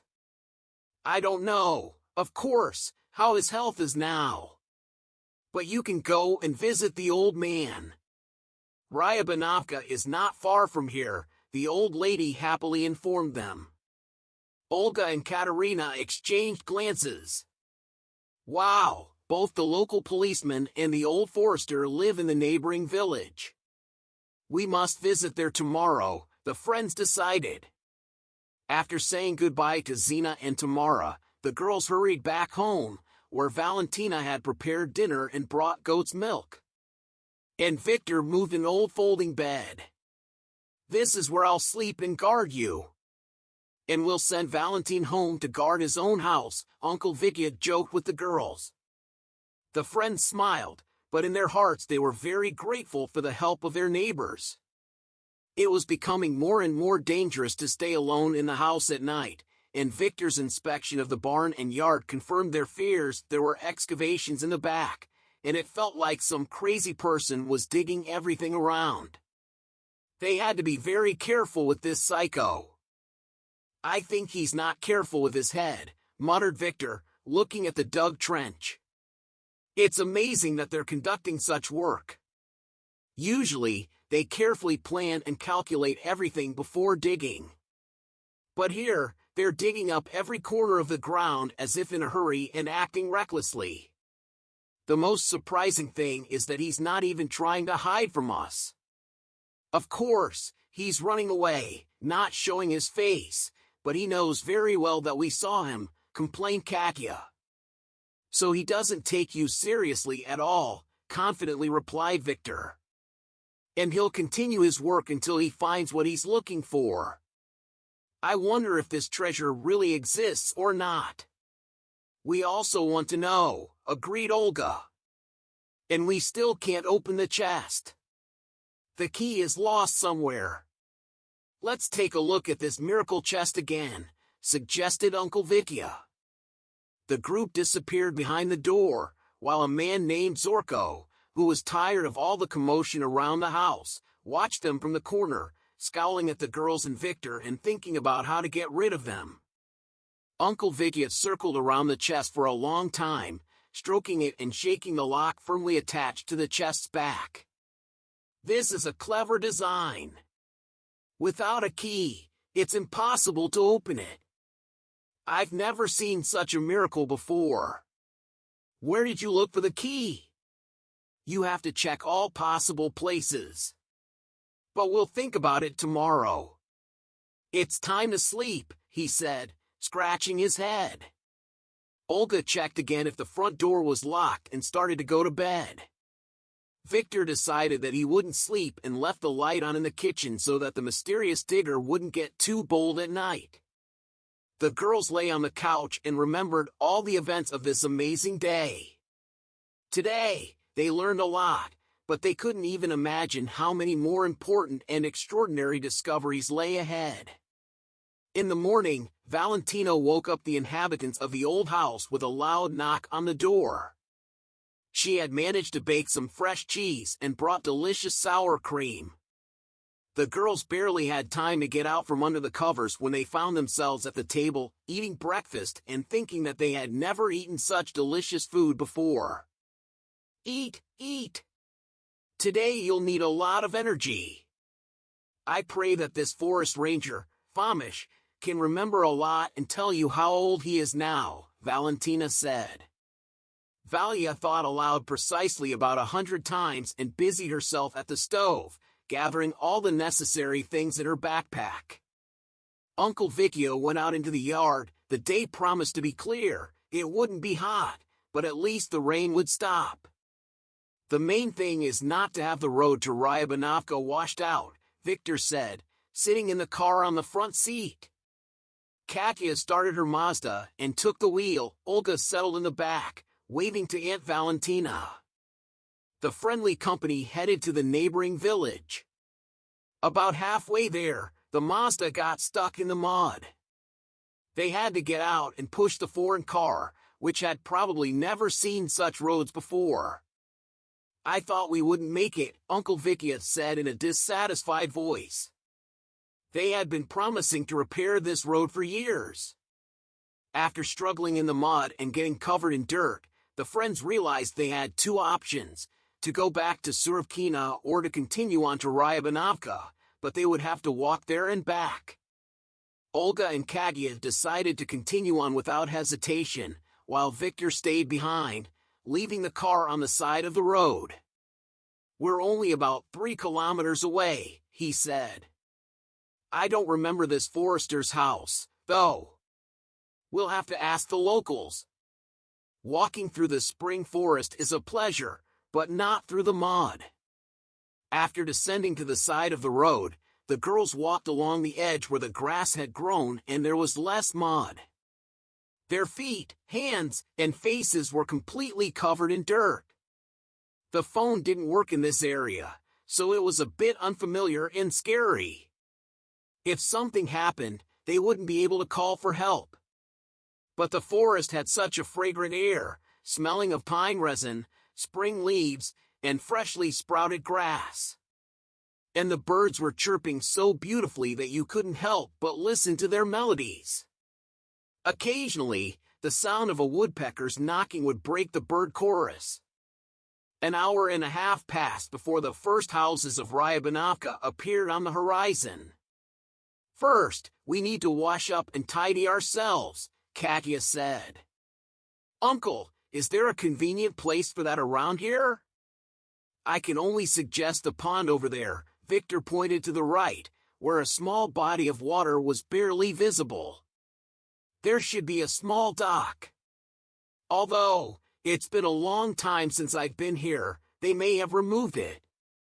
When they reached the pond shore, the girls, with joy, they noticed that the fruit was still there. After washing up and cleaning their clothes, they poured hot tea from the thermos into small cups, which Valentina had also taken care of as if she knew that something like this could happen. "Aunt Valia is simply a magician," said Katya, enjoying the fragrant mint tea from her cup. "How did she know that we would need it?" "Yes, my wife is a magician," said Victor proudly. "She knows that in events like ours today, hot tea is the most healing drink. And she also sent some delicious potato pancakes to you after your long journey, which were just what we needed." "Well, now we are absolutely ready for further adventures," said Olga happily, getting up from the grass. The sun appeared and it felt light and clear in her soul, as if all the secrets would soon be revealed and problems solved. The real summer was about to come, and as the famous song goes, life is short.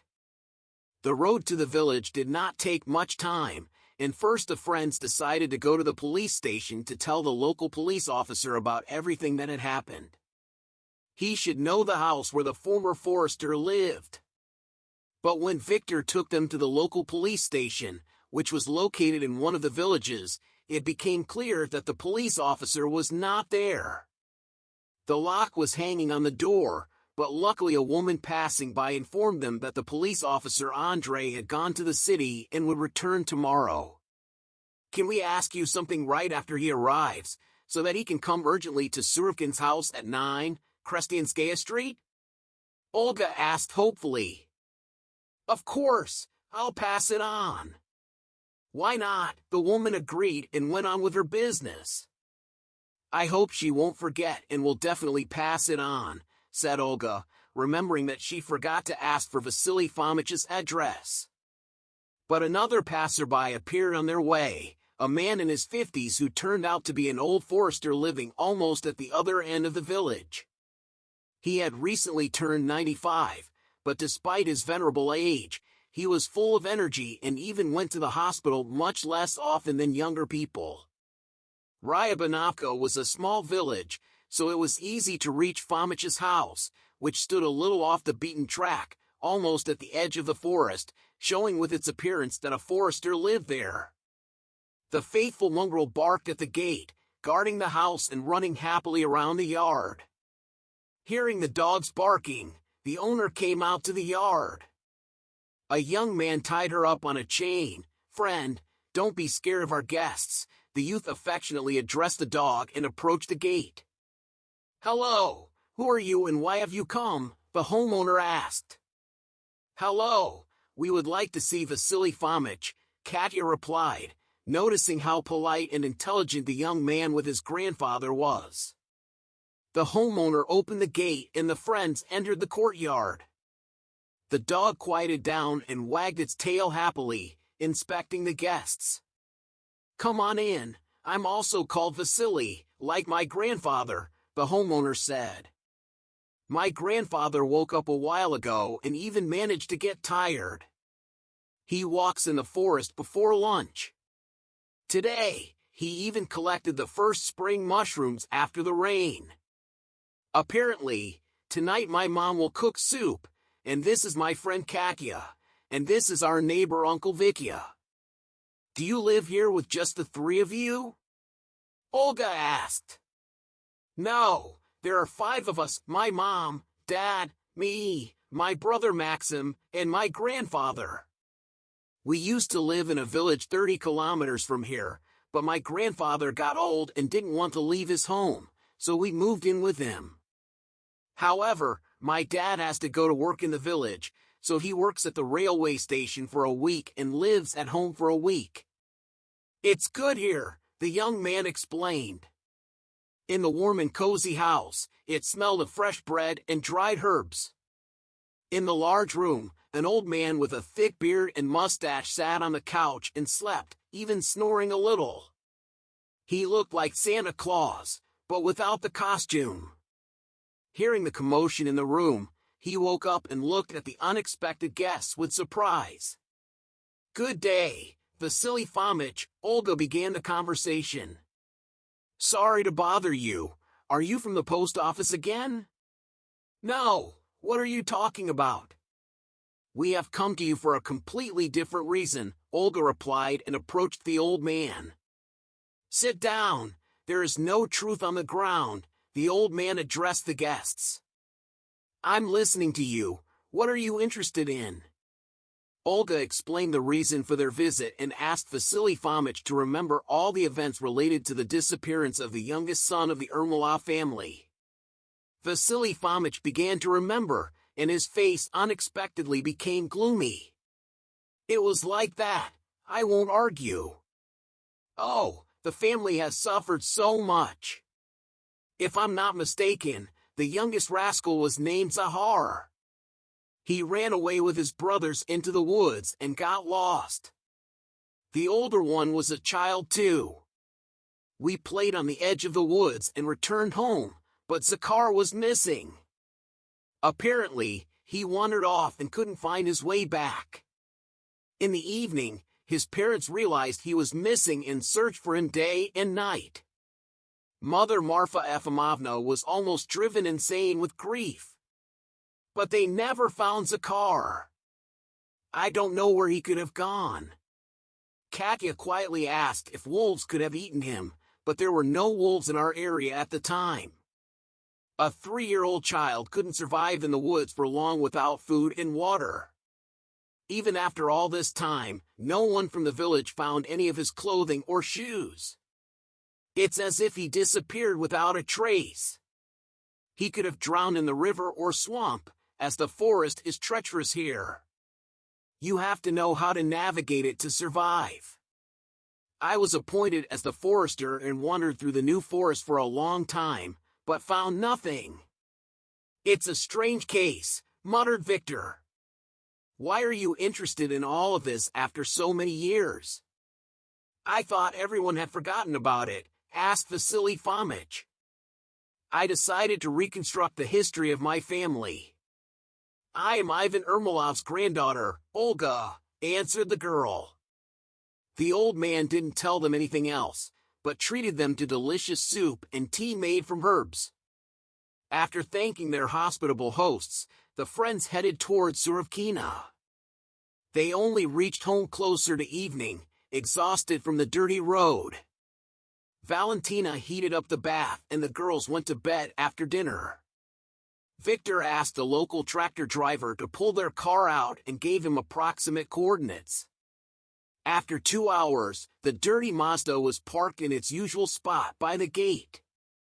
Uncle Vicky quickly fell asleep on his old cot, and none of them could have guessed what surprise awaited them in the morning. The night passed quickly, and at 6 a.m., Valentina knocked loudly on the door again. Open up quickly! God, what's happening here? Exclaimed the woman. The sleepy girls threw on their robes and rushed out into the yard, followed by a confused Victor with his gun. Valentina led them to the gate and pointed to a man lying on the ground. It was clear that someone had attacked him. He hit him on the head and his head unnaturally tilted back. So on the back of his head, you could see a scrape from which blood was dripping. Most likely, he had recently suffered a trauma. Is he alive? Katya asked with a trembling voice, grabbing Olga's hand. Victor approached the injured man and tried to feel for a pulse. He's alive, but unconscious. "We need to call an ambulance and the police," he replied, looking at the women. Katya looked at the injured man again and turned pale. She pulled Olga's sleeve and whispered, barely audible, "It's him. The same man we saw in the suburban settlement on Prudovaya 25. Olga looked at the man and realized that Katya was absolutely right. Of course, it was the man who had spoken rudely to them and said there was no Svetlana in the house. At that moment, he was quite drunk and probably did not recognize them, although he had been hanging around near Olga's house. Unexpectedly, a gray Niva parked near the gate, and a man in uniform got out. "Good morning. I was told that they are waiting for me at number 9 on Krestianskaya Street." "I rushed here," said Andrei Kolodkov, the local police officer. "I doubt that it's a good morning," Katya replied, still looking at the man lying near the gate, who at that moment tried to move his arms and groaned softly. "What's going on here?" asked the officer, examining the injured man. "Did you call an ambulance?" "Yes, we did," Valentina replied, shrugging her shoulders. "But it will take a while for it to arrive on our roads." Meanwhile, the man finally came to his senses and silently looked at the people around him. He could not stand up, apparently having received a good blow to the head. "Who hit you on the head? Can you talk?" Victor asked, leaning towards the stranger. The man did not say anything in response and continued to lie down, groaning softly. "I can help him before the ambulance arrives. I recently took a first aid course," Olga said, and went into the house for a first aid kit with medication. A few minutes later, they skillfully treated the wound and made a bandage. The man continued to lie down at the same place and in silence. "Judging by his dirty clothes, this is our mysterious treasure hunter," Katya concluded. "But, my dear, you were not alone here. You found the treasure, but couldn't share it. Your friend was quicker, hit you on the head, and left with everything," Olga asked, looking at the man who still lay there silently, not understanding anything. "So, let's do this." A lively voice of the local police officer reminded everyone that there was a police officer among them. "Someone among you will tell us everything that happened here from beginning to end. And someone will stay to guard the injured and wait for the ambulance." Olga, Katya, Valentina, and Victor went inside, leaving the stranger outside. The girls told Andrei everything that had happened and their adventures over the past few days. The young man recorded their statements and put them in his black folder. He studied the old notebook with the presumed notes and inspected the barn and all the outbuildings. After an hour, the ambulance arrived and took the injured person to the district hospital. Finally, they could all breathe a sigh of relief. Olga and Katya didn't even notice that it was lunchtime. "What do we do now? How do we solve all these mysteries?" Olga timidly asked the police officer. "I don't know who and why hit this poor man, but I will find out. I don't advise staying alone at home. The person who tried to take this man's life may return. You say someone is looking for a treasure on your property. By the way, show me this secret room of yours." The girls led Andrei to the back wall of the house and showed him the door. When he was inside the secret room, he was surprised. "Wow, this house has a double bottom, just like in a movie I saw."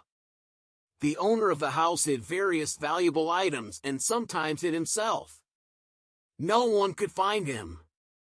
You see, everything here is cleverly designed. At first glance, the wardrobe seems heavy and immovable, but it's light. Look, there was probably a handle here. You pull it, and you can move the wardrobe. The place where the hidden door was covered from prying eyes was explained to the girls by the local police officer, who quickly noticed what the friends had not yet seen. "I really want to know if the treasure actually exists," said Katya hopefully, looking at Andre. "I'll try to figure everything out, but in the meantime, you should look for the key to the chest." "I'll be back when I find something," replied Andre, who then left. Valentina and Victor watched everything attentively the whole time. They were also very curious to know how this story would end. "If I were hiding this room from everyone and keeping everything a secret, where would I hide the key to the chest?" Olga asked her friends. Think. "It must be somewhere in the house, just cleverly hidden," she continued, and they all started searching. They searched every corner and rummaged through every cabinet, but they couldn't find the key. During their search, Olga even found her old childhood toys, like the worn-out gray rabbit with buttons for eyes. She remembered how upset she was when the eyes fell off her favorite toy, and her grandmother sewed black buttons in their place. She also found the clay dollhouse her grandfather had bought her at the local store, which was the only set available. Olga remembered how happy she was to receive such a gift, and she seated her dolls and her grandparents at the table and served them nettle soup and sand porridge. Then she found the old iron violin key, which she loved to play with as a child. It seemed so unusual to her, and before bed, her grandmother would tell her a story about a magical kingdom ruled by the violin key. It had been so long, but the story still remained in her memory. The notes were kind and saved a little girl who was very ill and couldn't recover. They composed a wonderful song that, when heard, gradually helped the girl recover. So many pleasant memories flooded Olga's mind, and she sat in the middle of the room and cried quietly. "Olga, why are you crying?" asked Katya, who had sat down next to Olga on the floor. "Are these your childhood toys? And what is this miracle thing?" "I never had anything like this in my childhood," she said, taking the violin key in her hands and examining it with curiosity. "We always had it in our house. I used to play with it as a child. Grandpa even carved wooden notes for it, and Grandma wrote a fairy tale for it," Olga replied quietly. "Yes, Ivan and I were quite the storytellers." "Your grandmother told you many tales without fail," Valentina added. "But still, it's not quite ordinary," Katya suggested. "Usually, the lower part of a violin key is smooth and even. But yours has notches at the end." The friends looked at each other and silently entered the secret room. They realized that the violin key was the coveted key to the chest. Notes were drawn on the walls of the chest. "At first, I didn't quite understand what it was." "Interesting. How many years has this chest been around?" Katya said happily. "That's why this chest seems unusual. It was probably made like a music box, just bigger than usual. A real master made it, and it probably cost a fortune. What is this musical chest hiding from us?" Olga asked, inserting the key into the lock. The lock opened, and they found that it had not been opened in a long time. After lifting the lid, the girls heard a quiet melody.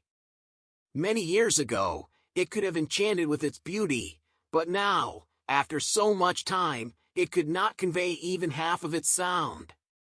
But the most interesting thing was inside the chest. There were no precious stones in it.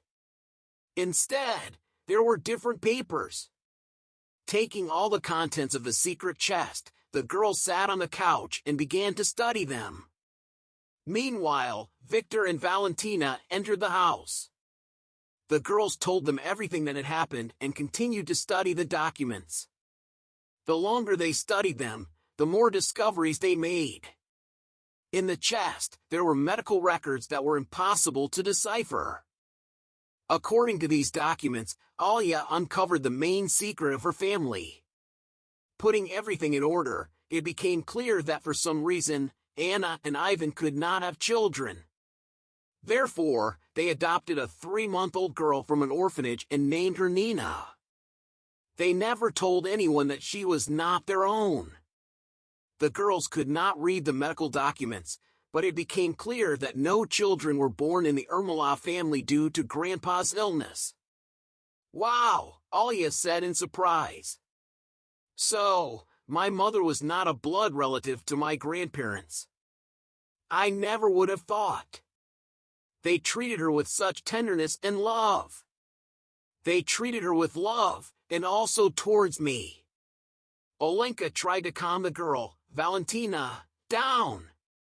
"Victor and I also don't have children, and I still regret that we didn't take a child from the orphanage to raise as our own.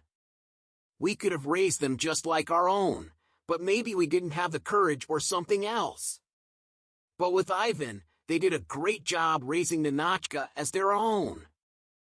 I still remember when Anna left the village for some time and Ivan said that he sent her for treatment. After 8 months, Anna returned with Ninotchka, who was about 3 months old at the time. No one in the village had any doubts that she wasn't their daughter. They kept the documents in a chest like a treasure." Olga whispered quietly, "Your grandparents didn't need any treasures. You and your mother were their greatest treasure."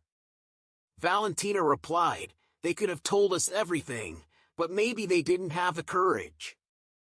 "And their mother never found out the secret of her birth," said Olga, and started crying. "So she wasn't supposed to know. The most important thing is that she lived her life surrounded by love and care," added Victor, hugging Olga. In the evening, when everyone had calmed down a bit, Valentina set the table and invited everyone to dinner. It was a difficult day, and everyone was tired. There were many tears and joys. Olga realized that she loved her grandparents even more and wouldn't let anyone disturb the unknown things on their property. "Our local officer found out something new?" asked Katya, munching on a pie. "He promised to come when something becomes clear." "Morning is wiser than evening," replied Olga. "There are still enough secrets and puzzles in our story. Who could have left the address with the street name Prudovaya inside the book? This person couldn't have written it themselves with a broken head. Only someone who was afraid of forgetting this address could have done it."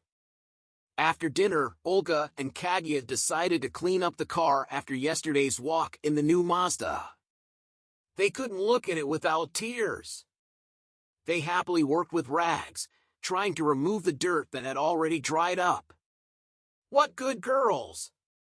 "No need for a car wash," joked the local officer, who suddenly appeared from around the corner. Distracted from their work, they quickly washed their hands and sat down next to Andrei, listening attentively to his news. They listened and Victor and Valentina joined their company. "Your new acquaintance's name is Nikolai Andreyev. By the way, he lived in Surovkin for some time. You probably know him." Andrei approached Victor and Valentina. "Nikolai Andreyev," Aunt Valia whispered, as if trying to remember something. "He is the grandson of Zinaida Vasilyevna, the same one whose girls went to find out about Ivan's younger brother. I looked at him and couldn't understand where I had seen him before. Indeed, a few years ago, this Andreyev bought a house in a suburban village, thinking of finding a job, but he couldn't arrange his personal life. Alcohol was to blame, he didn't get married, and he got involved with a company of alcoholics who constantly organized drunken brawls. But recently, he met a woman named Svetlana. I saw her today, not a very pleasant lady who also needs treatment for the same illness." "And how did he find out about the treasure?" interrupted the district police officer's monologue, Katya, from her grandmother Zinaida. "You probably understand that this grandmother likes to talk, she tells local legends to students, sings songs sometimes. She may tell you too much. Once she blurted out that there was a rumor in the village about a treasure supposedly buried on the territory of the Yermolovs' house. That's why Nikolai started digging 2 weeks ago. He was very eager to find the witch's treasure. Today, I visited Granny Zina, and she told me a legend about how your grandfather's grandmother knew how to heal people. She knew not only the medical profession but also witchcraft. Many in the village believed that she was involved in love spells and other black magic. She earned herself a huge fortune in the form of gold coins and precious stones so that they wouldn't be stolen. She hid the treasure before her death, and now no one can tell for sure where it is. But let's get back to our Nikolai. Starting the excavation, Kolya did not expect that at the same time, another person would start hunting for the treasure. He says he caught him several times at night with some measuring instruments on the plot. But he never understood who this treasure hunter was. This mysterious fellow hit him on the head with a shovel tonight. Apparently, they interfered with each other too much, so one tried to distance the other from this work. Olga and I also realized that. Our mysterious friend is quite strange, Katya added. Sometimes we notice that he measures something all night, as if calculating where to dig. And sometimes we thought he was just crazy and would dig anywhere just to keep busy. You definitely noticed that. Nikolai dug without thinking.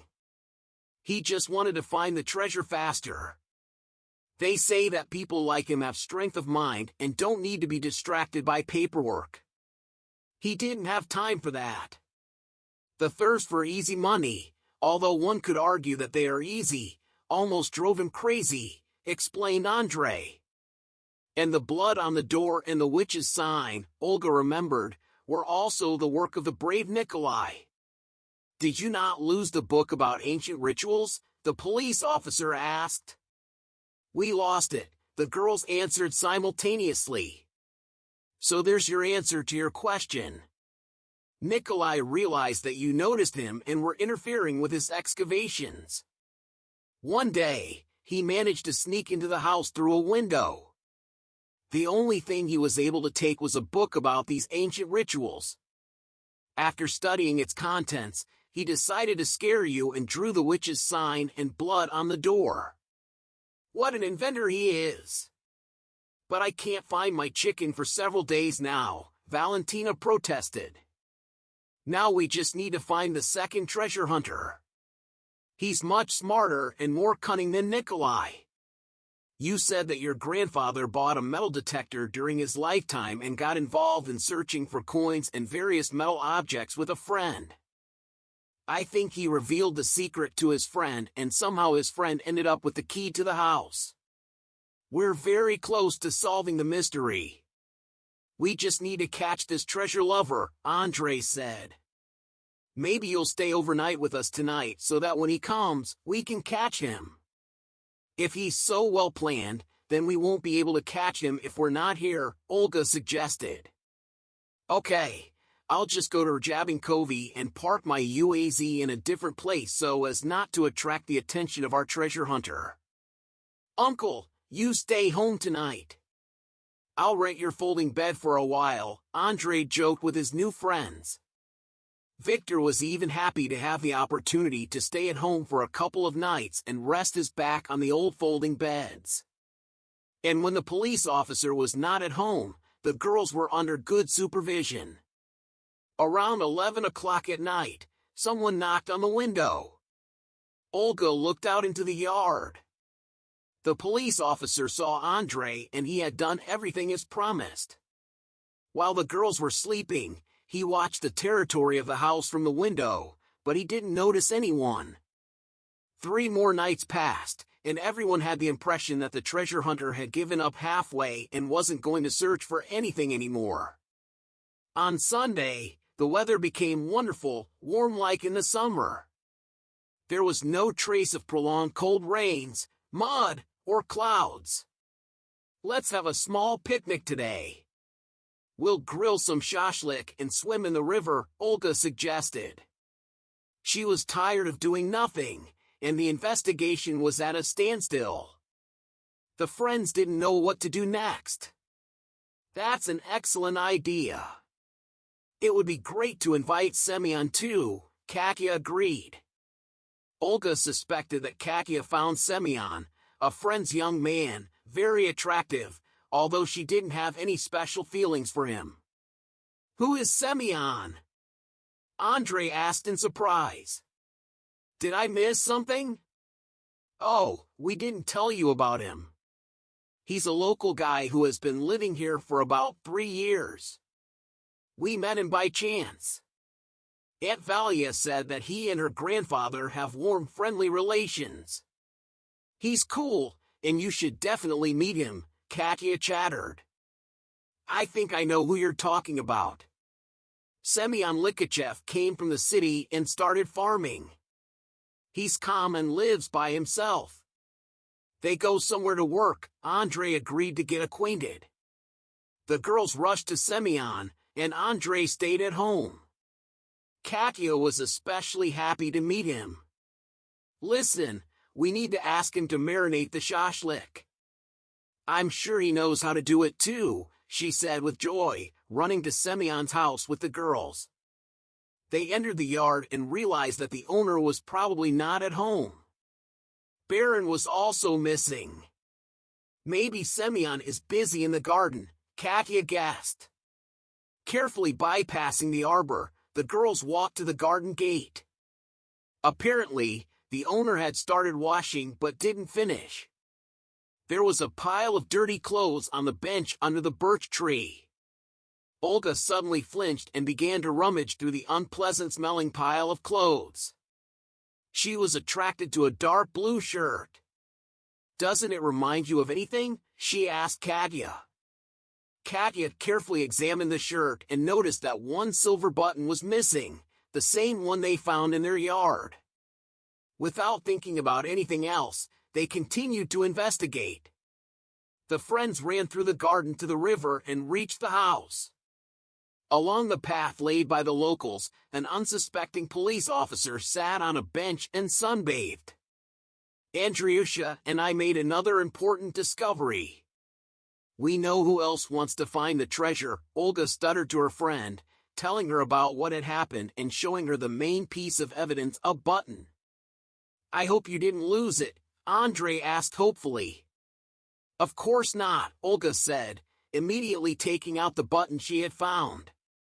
Yes, that button is definitely from this set, the police officer said in a satisfied voice. Right now, the main thing is not to scare off the treasure hunter. Act normal. Soon we will find out what exactly he was looking for here, the girls decided. Andrei left for about 2 hours, while the girls stayed home. What now? Katya asked. I told you, trust but verify, Olga tried to calm her friend. Finally, Andrei returned and was bombarded with questions from the girls. First, calm down. You will need this later, Andrei tried to bring his friends back to reality. Our treasure hunter was here recently. Where did you go? You need to lure him into the house, and then I know what to do, Olga said, after thinking it through. Olga and Katya headed to the house of an old acquaintance, where they would need to use their acting skills acquired in the school drama club. Katya was especially nervous, so Olga decided to take matters into her own hands. Semyon, can we come to your place? Olga calmly asked. Sure, come on in, the man replied politely, although it was clear he had been tired all day and was barely standing. We haven't seen you in a while. Come visit us. We made dinner and can chat, Olga continued the conversation. Oh, not today. I'm too tired. I'm going to bed now, Semyon objected and yawned. But you treated us before, and we haven't invited you over yet. Don't refuse us, Katya insisted. Simeon looked at them carefully and smiled. "Okay, just let me change first," he agreed and disappeared behind the door. "Something is unclear. What does this have to do with it?" "The fact is that he disappeared, but he did not die. In reality, he was taken away by the forest ranger Stepan Lykachayev, whose station was nearby. He took him to the north where nobody knew them. He said that all the son's documents were lost and named him Dmitri. The former boy Yermoliv Zahar Petrovich became Lykachayev Dmitri Stepanovich and raised his son. Only shortly before his death did Stepan confess to Dima that he was not his biological father, but he did not tell him the whole truth. Previously, Dima did not suspect anything, but now he is sure that he wanted to instill hatred towards his real relatives. He said that they deliberately left him in the forest because he was not needed. And he, Stepan, supposedly saved him.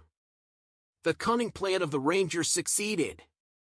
Dmitri really flared up with hatred towards his real relatives. It is not known why.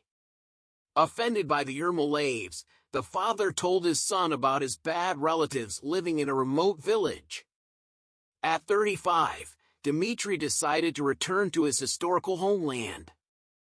The northern climate did not suit him. He wanted to live in warmer places. No one could have guessed that Dima Lykachayev was actually the long-lost Zahar Yermoliv. But Dmitri never had warm feelings towards his blood relatives and nurtured a plan of revenge. He wanted to destroy his only brother. One day, at the end of November, he invited Ivan to go fishing. I don't know how he managed it, but Ivan fell through the ice that day. Dmitri was sure that he would die there. He left the river. Luckily, the freezing brother was found by local men and pulled to the shore. After that incident, Ivan was sick for a long time, and Dmitri decided to leave for the city, thinking that he had ruined his brother's life anyway. There he got married, and soon his son Pavel was born. My father, Dmitri's grandson, never hid the secret of his origin from me. From a young age, Pavel knew how much his father hated his own blood family. Gradually, this hatred began to eat away at him, but unlike Dmitri, he did not do anything wrong. The only thing he did was to retell this story. 3 years ago, I came here. The police officer remained silent for a moment. Olga thought that Semyon was even happy about what had just happened in the house. Admit who you really are and what you're looking for on this property. There's no point in resisting. We have undeniable physical evidence, your dirty jacket without buttons and the button that the girls found in the yard, said Andrei, not lowering the barrel of his gun and showing the found clothing. Well, I'll tell you everything. To be honest, I'm really tired of this whole story, Semyon surprisingly calmly reacted. Nice to meet you. I'm Semyon Pavlovich Lykachev, Olga's third cousin. But Olga doesn't know much about our family history, while I know too much. So tell us, we're listening carefully. Olga turned to him in surprise. Do you know that Ivan had not one, but 2 brothers? Semyon asked at the beginning of his story. Yes, we already know that.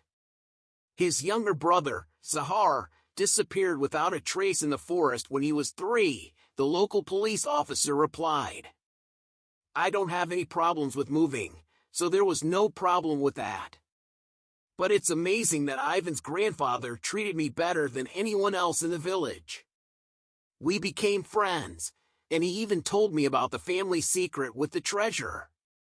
I was very interested and we started looking for it together.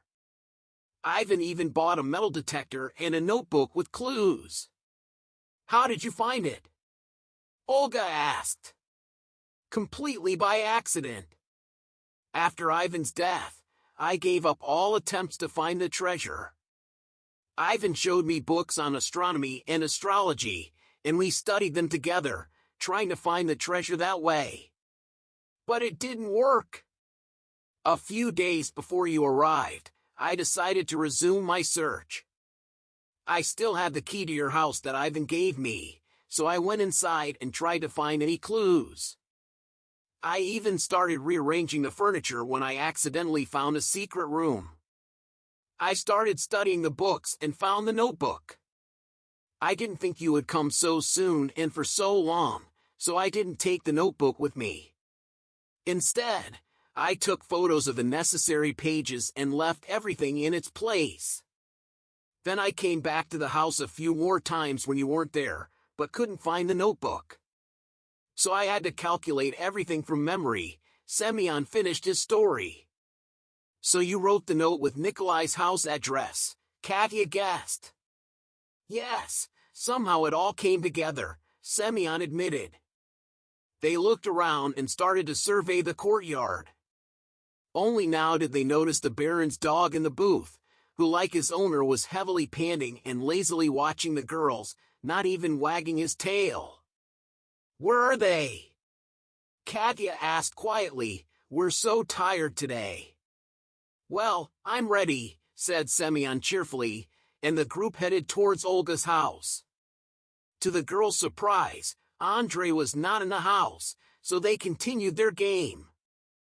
I'll set the table and you guys chat, Olga chirped in the kitchen.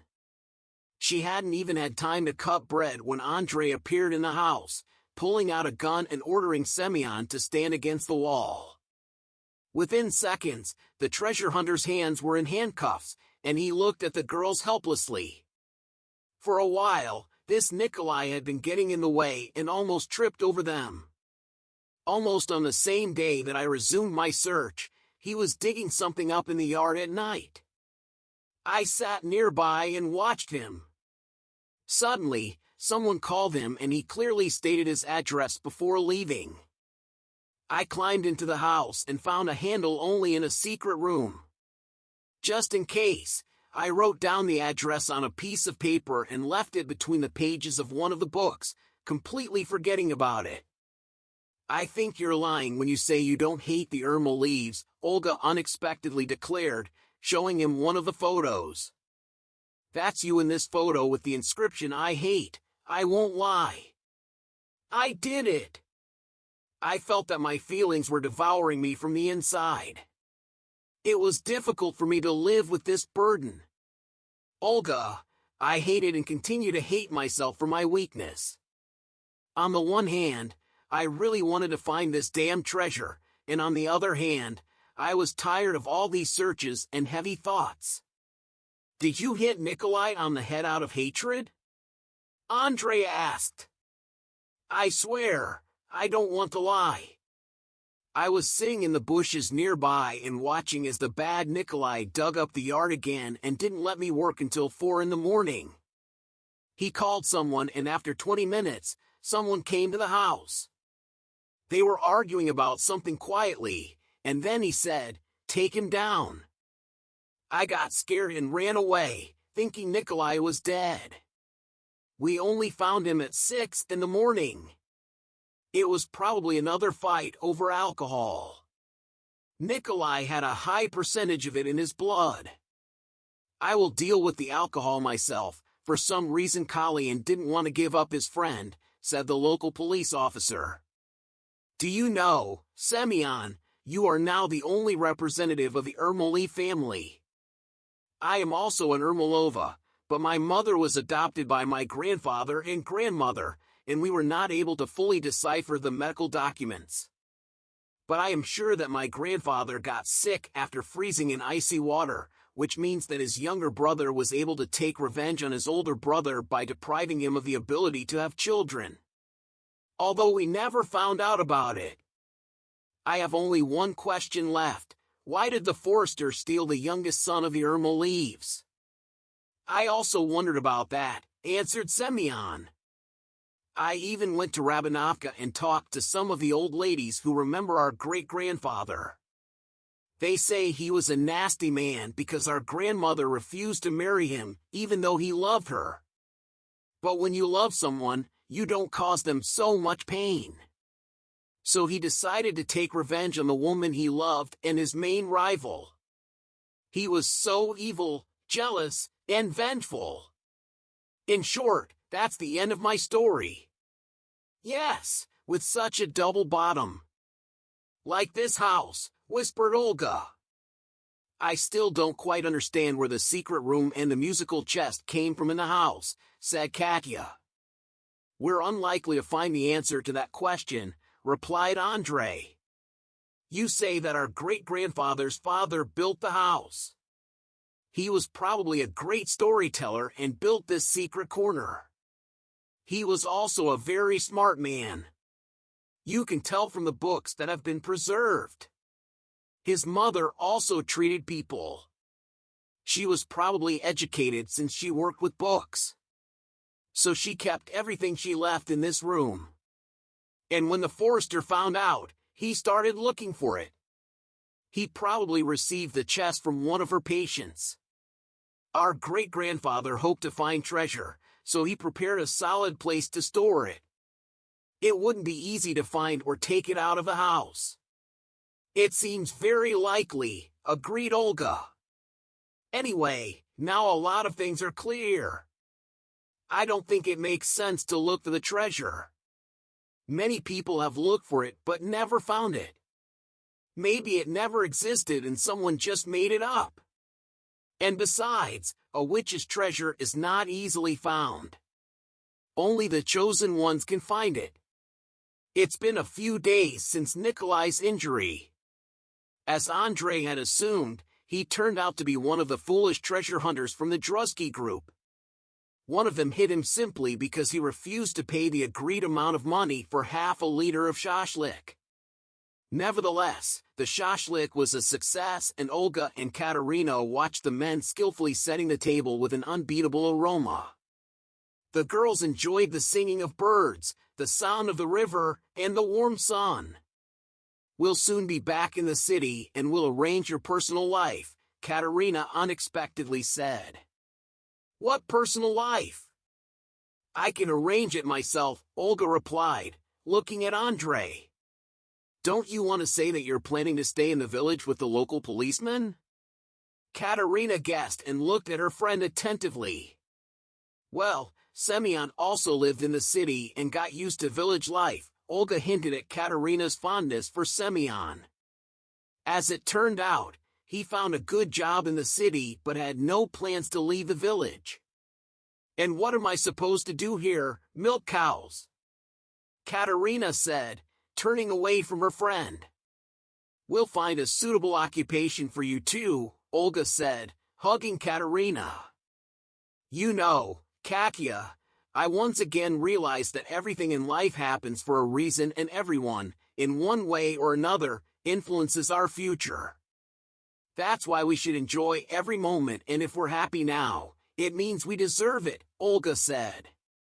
I can't disagree with that, Katerina supported her friend. The girls were called by Semyon and Andre, who had found a treasure in the form of these two beauties, and they smiled.